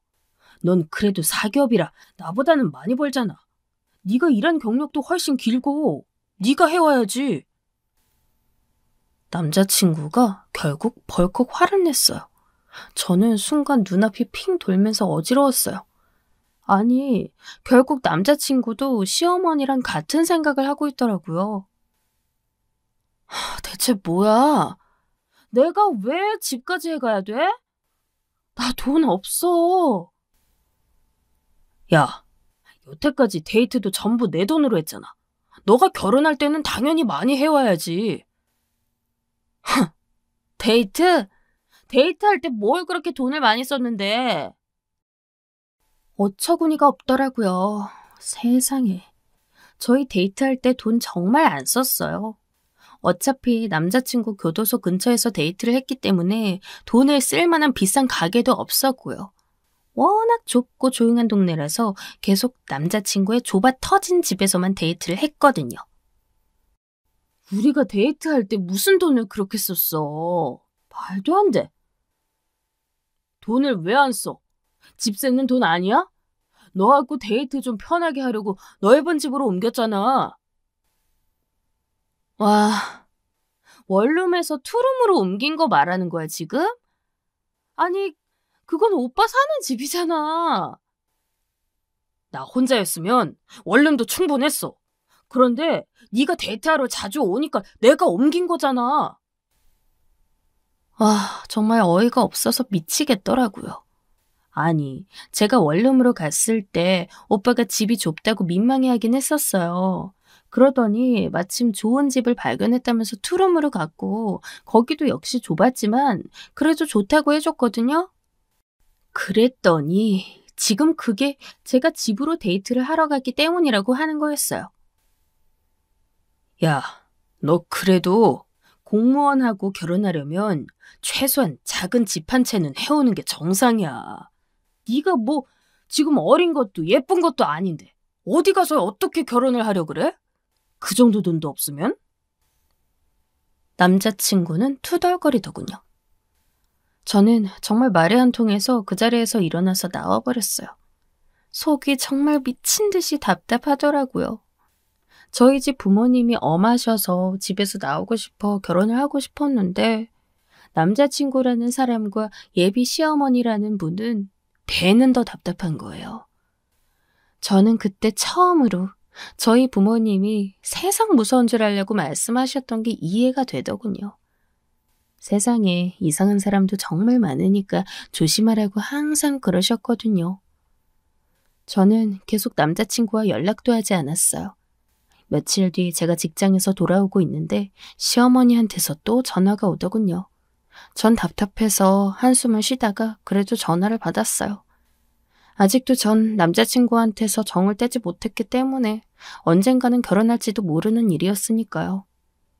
시어머니는 근처에 와 있다며 잠깐 볼 수 있냐고 하셨어요.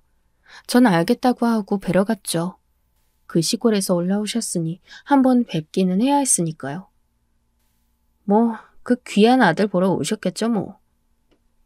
시어머니는 제 직장 근처 카페에 앉아 계셨어요. 카페에 자주 와보지 않으셨는지 아주 불편한 기색이시더군요. 제가 앞에 가서 앉으니까 세모꼴로 눈을 뜨고 절 흘겨보셨죠. 너 이런 데 다니면서 돈 다 쓰는구나. 아휴, 그러니 돈이 없지. 어떻게 오셨어요, 어머님? 아들 보러 왔다가 걔가 나한테 너 좀 설득해달라고 부탁하더라. 여기 직장 근처라 지금 시간에 가면 만날 수 있을 거라면서. 다시 어이가 털리더군요. 아니, 화해하고 싶으면 본인이 와서 해야지. 시어머니를 보내서 설득을 해달라고 하다뇨? 그러더니 어머님은 물 한 잔 마시고서는 본격적으로 말을 쏟아내기 시작했어요. 너 그러는 거 아니다. 아무것도 없는 그야말로 쥐뿔도 없는 여자애가 격리나 하다가 공무원 남편 맞이하려면 당연히 집 한 채는 해와야 하는 거야. 어? 의사 남편 맞는 애들 열쇠가 3개래잖니. 공무원이 요즘 어디 쉬운 상대냐? 어머님, 잠시만요. 아니, 내 말 들어라. 어디 어린 것이 버릇없게 끼어들려고 있어. 교도관 남편 맞이하려면 당연히 작아도 집 한 칸은 갖고 와야지. 그리고 시어머니한테도 예단 토독히 해서 내밀고 가능하면 시댁에도 집 한 칸 줘야 하는 것이고 말이다. 아유, 어쩜 이렇게 애가 예의도 없고 아는 것도 없을까? 시어머니는 정말 따발총처럼 빠르게 내뱉으셨어요. 저는 약간 정신줄을 놓을 뻔했죠. 그래요. 공무원 요즘 인기 좋은 직업이에요. 저도 안정성 높은 남편 만나서 편하게 살고 싶었고 엄하고 숨 막히는 집에서도 탈출하고 싶었고요. 제 욕심이었던 건 저도 인정해요. 하지만 그렇다고 공무원이 무슨 의사나 변호사, 판검사하고 어깨를 나란히 하는 직업도 아니잖아요. 그런데 무슨 집을 해오고 시댁에도 집을 줘야 하고 시어머니는 어깨를 딱 펴고 자랑스럽게 앉아 계셨어요. 내가 아들 잘 낳았고 잘 키웠으니 덕을 좀 보고 살아야지. 내가 개 키우면서 얼마나 고생 많이 한 줄 아니? 개 공부하는 동안 체력 떨어지지 않게 하려고 없는 살림에 닭 삶고 돼지 삶고. 저는 정말 더 이상은 견딜 수 없더군요. 한숨이 저 깊은 곳에서부터 흘러나오는데 제가 한숨을 쉬니까 시어머니가 더 사납게 말씀하셨어요. 너 지금 어른 앞에서 한숨 쉬었니? 어쩜 이렇게 버르장머리가. 예, 저 버르장머리 없어요. 예. 정말 속이 뒤집혀서 이젠 더는 못 참겠더라고요. 사실 저는 원래도 그렇게 상냥하거나 부드러운 성격의 여자는 아니었는데 인내심이 바닥나니까 성질이 나왔어요. 어머님, 아니지. 나 이제 댁의 아들하고 결혼 안 할 거니까 어머님도 아니네. 뭐야? 아줌마네 아들 데리고 꺼지세요. 이제 나도 싫어. 뭐라고? 지금 아들 가지고 장사해요? 하긴. 댁내 아들도 대놓고 장사하려고 하긴 하더라. 나보고 걔도 집 해오라고 하대. 시어머니는 입을 벌린 채 돌변한 태도의 저를 노려보았어요. 하지만 그렇다고 거기에 줄 제가 아니었죠. 당신네 아들 데리고 꺼지라고. 나도 싫다고 이제 못 알아들어요? 대체 누가 할 소리? 그래요. 좋네. 결혼 안 하는 거 의사 합치 되었네. 나중에 딴소리 하지 말아요. 진짜 징그러워 죽겠으니까. 저는 쏘아붙이고서 그 자리에서 일어나 카페를 나와버렸어요. 시어머니는 허둥대다가 뒤에서 음료를 엎었는지 쨍그랑 소리가 났고 그 뒤로는 제가 문을 닫고 나와서 모르겠네요. 저는 이제 될 대로 되라 싶어서 그냥 집으로 가버렸어요. 정말 징글징글하더라고요. 사귀었을 때부터 지금까지 쭉 생각해보니까 남자친구한테 그나마 남아있던 정까지 뚝 떨어져 버렸어요.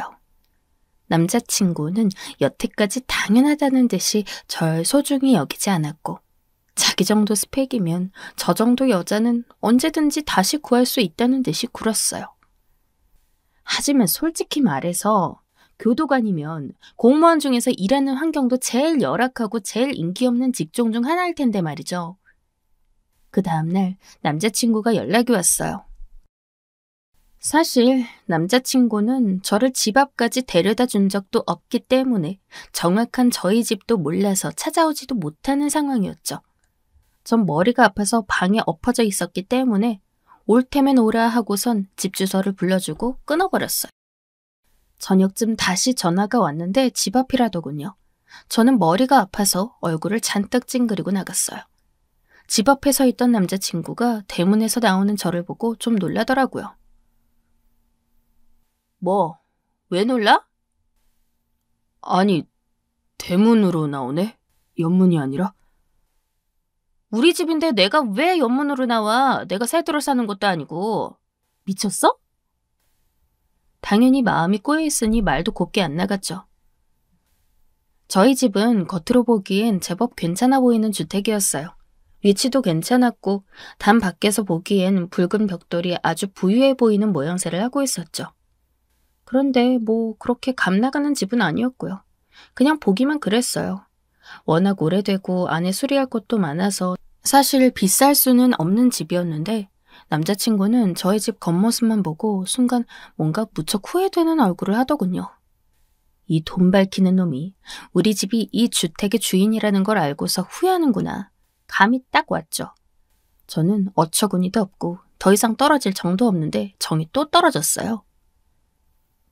설마 정말로 파혼할 건 아니지? 왜 아니라고 생각해?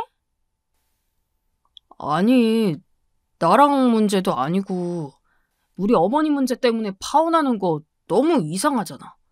결국 사는 건 우리 둘이라고. 그래서 나한테 집 해오라고 들들 볶는 네 어머니 성화 내버려뒀어? 아니지. 너도 한피였지. 집 한 채 해오라며 집이 어디서 그냥 툭 튀어나오는 거니? 그게... 아니, 너 이렇게 좋은 집 살면 부모님이 해주실 수도 있을 거 아니야. 너 우리 집 모를 때도 나한테 집 해오라고 했잖아. 그거 빚져서라도 해오라는 이야기잖아. 내가 왜? 뭘 믿고 너한테 시집을 가니? 결혼하기도 전에 나 벗겨먹으려는 시어머니하고 한술 더 뜨는 남편인데? 내가 미쳤니? 그야말로 중소기업 경리라서 그 정도 머리도 안 돌아갈 것 같아? 아니 그게 아니라 내가 그렇게 생각한 게 아니야, 자기야. 자기 소리 집어치워.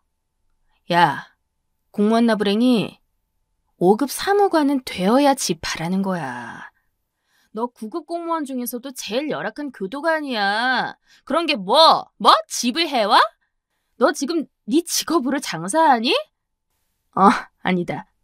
아들로 장사한 거 너네 어머니지. 야, 잘 전해. 그 장사 나한테는 안 먹히니까 다른 여자 찾아보라고. 자기야, 진짜 오해야, 그건.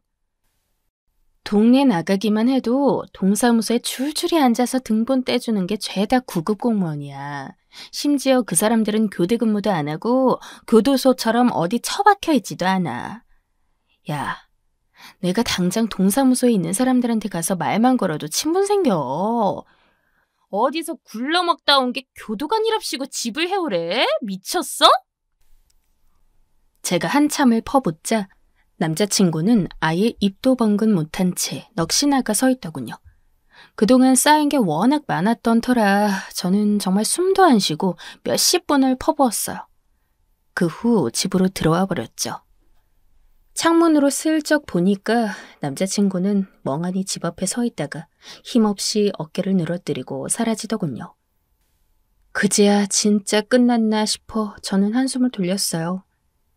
하지만 그날 이후부터 남자친구와 시어머니가 번갈아 가면서 저희 집 앞과 회사 근처를 지키더군요. 정말 어처구니가 없었어요. 남자친구는 교대 근무라서 나오지 못할 때가 많았는데 그래서인지 시어머니가 더 자주 보였죠. 그 전날은 안 보여서 안심하고 나가려고 하면 시어머니가 근처에 서 있다가 황급히 다가오고 남자친구가 저 멀리서 보고 있다가 어색한 얼굴로 다가오고 미치겠더라고요. 아니 그때는 이미 남자친구도 시어머니도 아니었는데 말이에요. 그런데 어느 날 시어머니가 저한테 달려와서 붙들더라고요. 저는 이제 진짜 너무 화가 나서 시어머니 얼굴을 똑바로 쳐다봤어요. 예, 내가 잘못했다. 이렇게 좋은 집 아가씨인 줄 모르고 내가 그런 거였단다. 그럼 제가 이런 집 안 살았으면 그렇게 행동하신 게 당연한 거였다. 이 말씀이시네요? 아니, 그런 게 아니라, 그러니까, 난 우리 아들하고 급이 맞는 며느리를 원했던 거란다. 지금 보니 넌 딱 맞는 아가씨라서 내가 잘못 봤던 것 같구나. 어이없어 진짜. 끝까지 시어머니는 뭐가 잘못된 건지를 모르더라고요. 아무리 시골에서 혼자 계셔서 세상 물정에 어두우시다지만 이렇게까지 잘못 생각하고 계시면 안 되는 거죠. 어머님, 아니 아주머니. 제 호칭에 시어머니가 움찔하시더군요. 댁의 아드님이요. 물론 공무원이 대단히 인기 직업인 건 맞지만 집을 공짜로 받을 정도까지는 아니에요. 그건 5급 사무관 이야기고요. 댁의 아드님은 9급 중에서도 교도관이에요. 그게... 그러니까 이제 누구한테 눈먼 장사하려고 하지 마시고요. 앞으로도 거기 걸릴 여자 없을 테니까요. 저희 집은 9급 정도는 상대를 안 해서요. 저는 겉으로 보기에만 멀쩡한 저희 집을 턱으로 가리켰어요. 그동안은 제가 그냥 만나줬던 거라서요. 이제 저하고 급이 안 맞는 걸 알았으니까 오지 마셨으면 좋겠어요. 창피하니까요. 그 말에 전 시어머니는 얼굴이 새빨개지셨어요. 그제서야 정말 부끄럽고 창피한 것을 깨달았는지 저한테 뭐라 대꾸도 하지 못한 채 어물거리다가 발길을 돌리시더군요. 다행히도 그 이후로는 남자친구도 시어머니도 주위에서 보이지 않았어요. 속이 시원했죠. 그 후로는 공무원 남자는 그리 탐나지 않아서 그냥 제가 다니는 회사에서 제대로 된 일을 맡고 승진을 하는 게 낫겠다는 생각이 들더라고요. 제 이야기는 여기까지입니다. 즐겁게 들으셨기를 바라면서 여기서 마치겠습니다.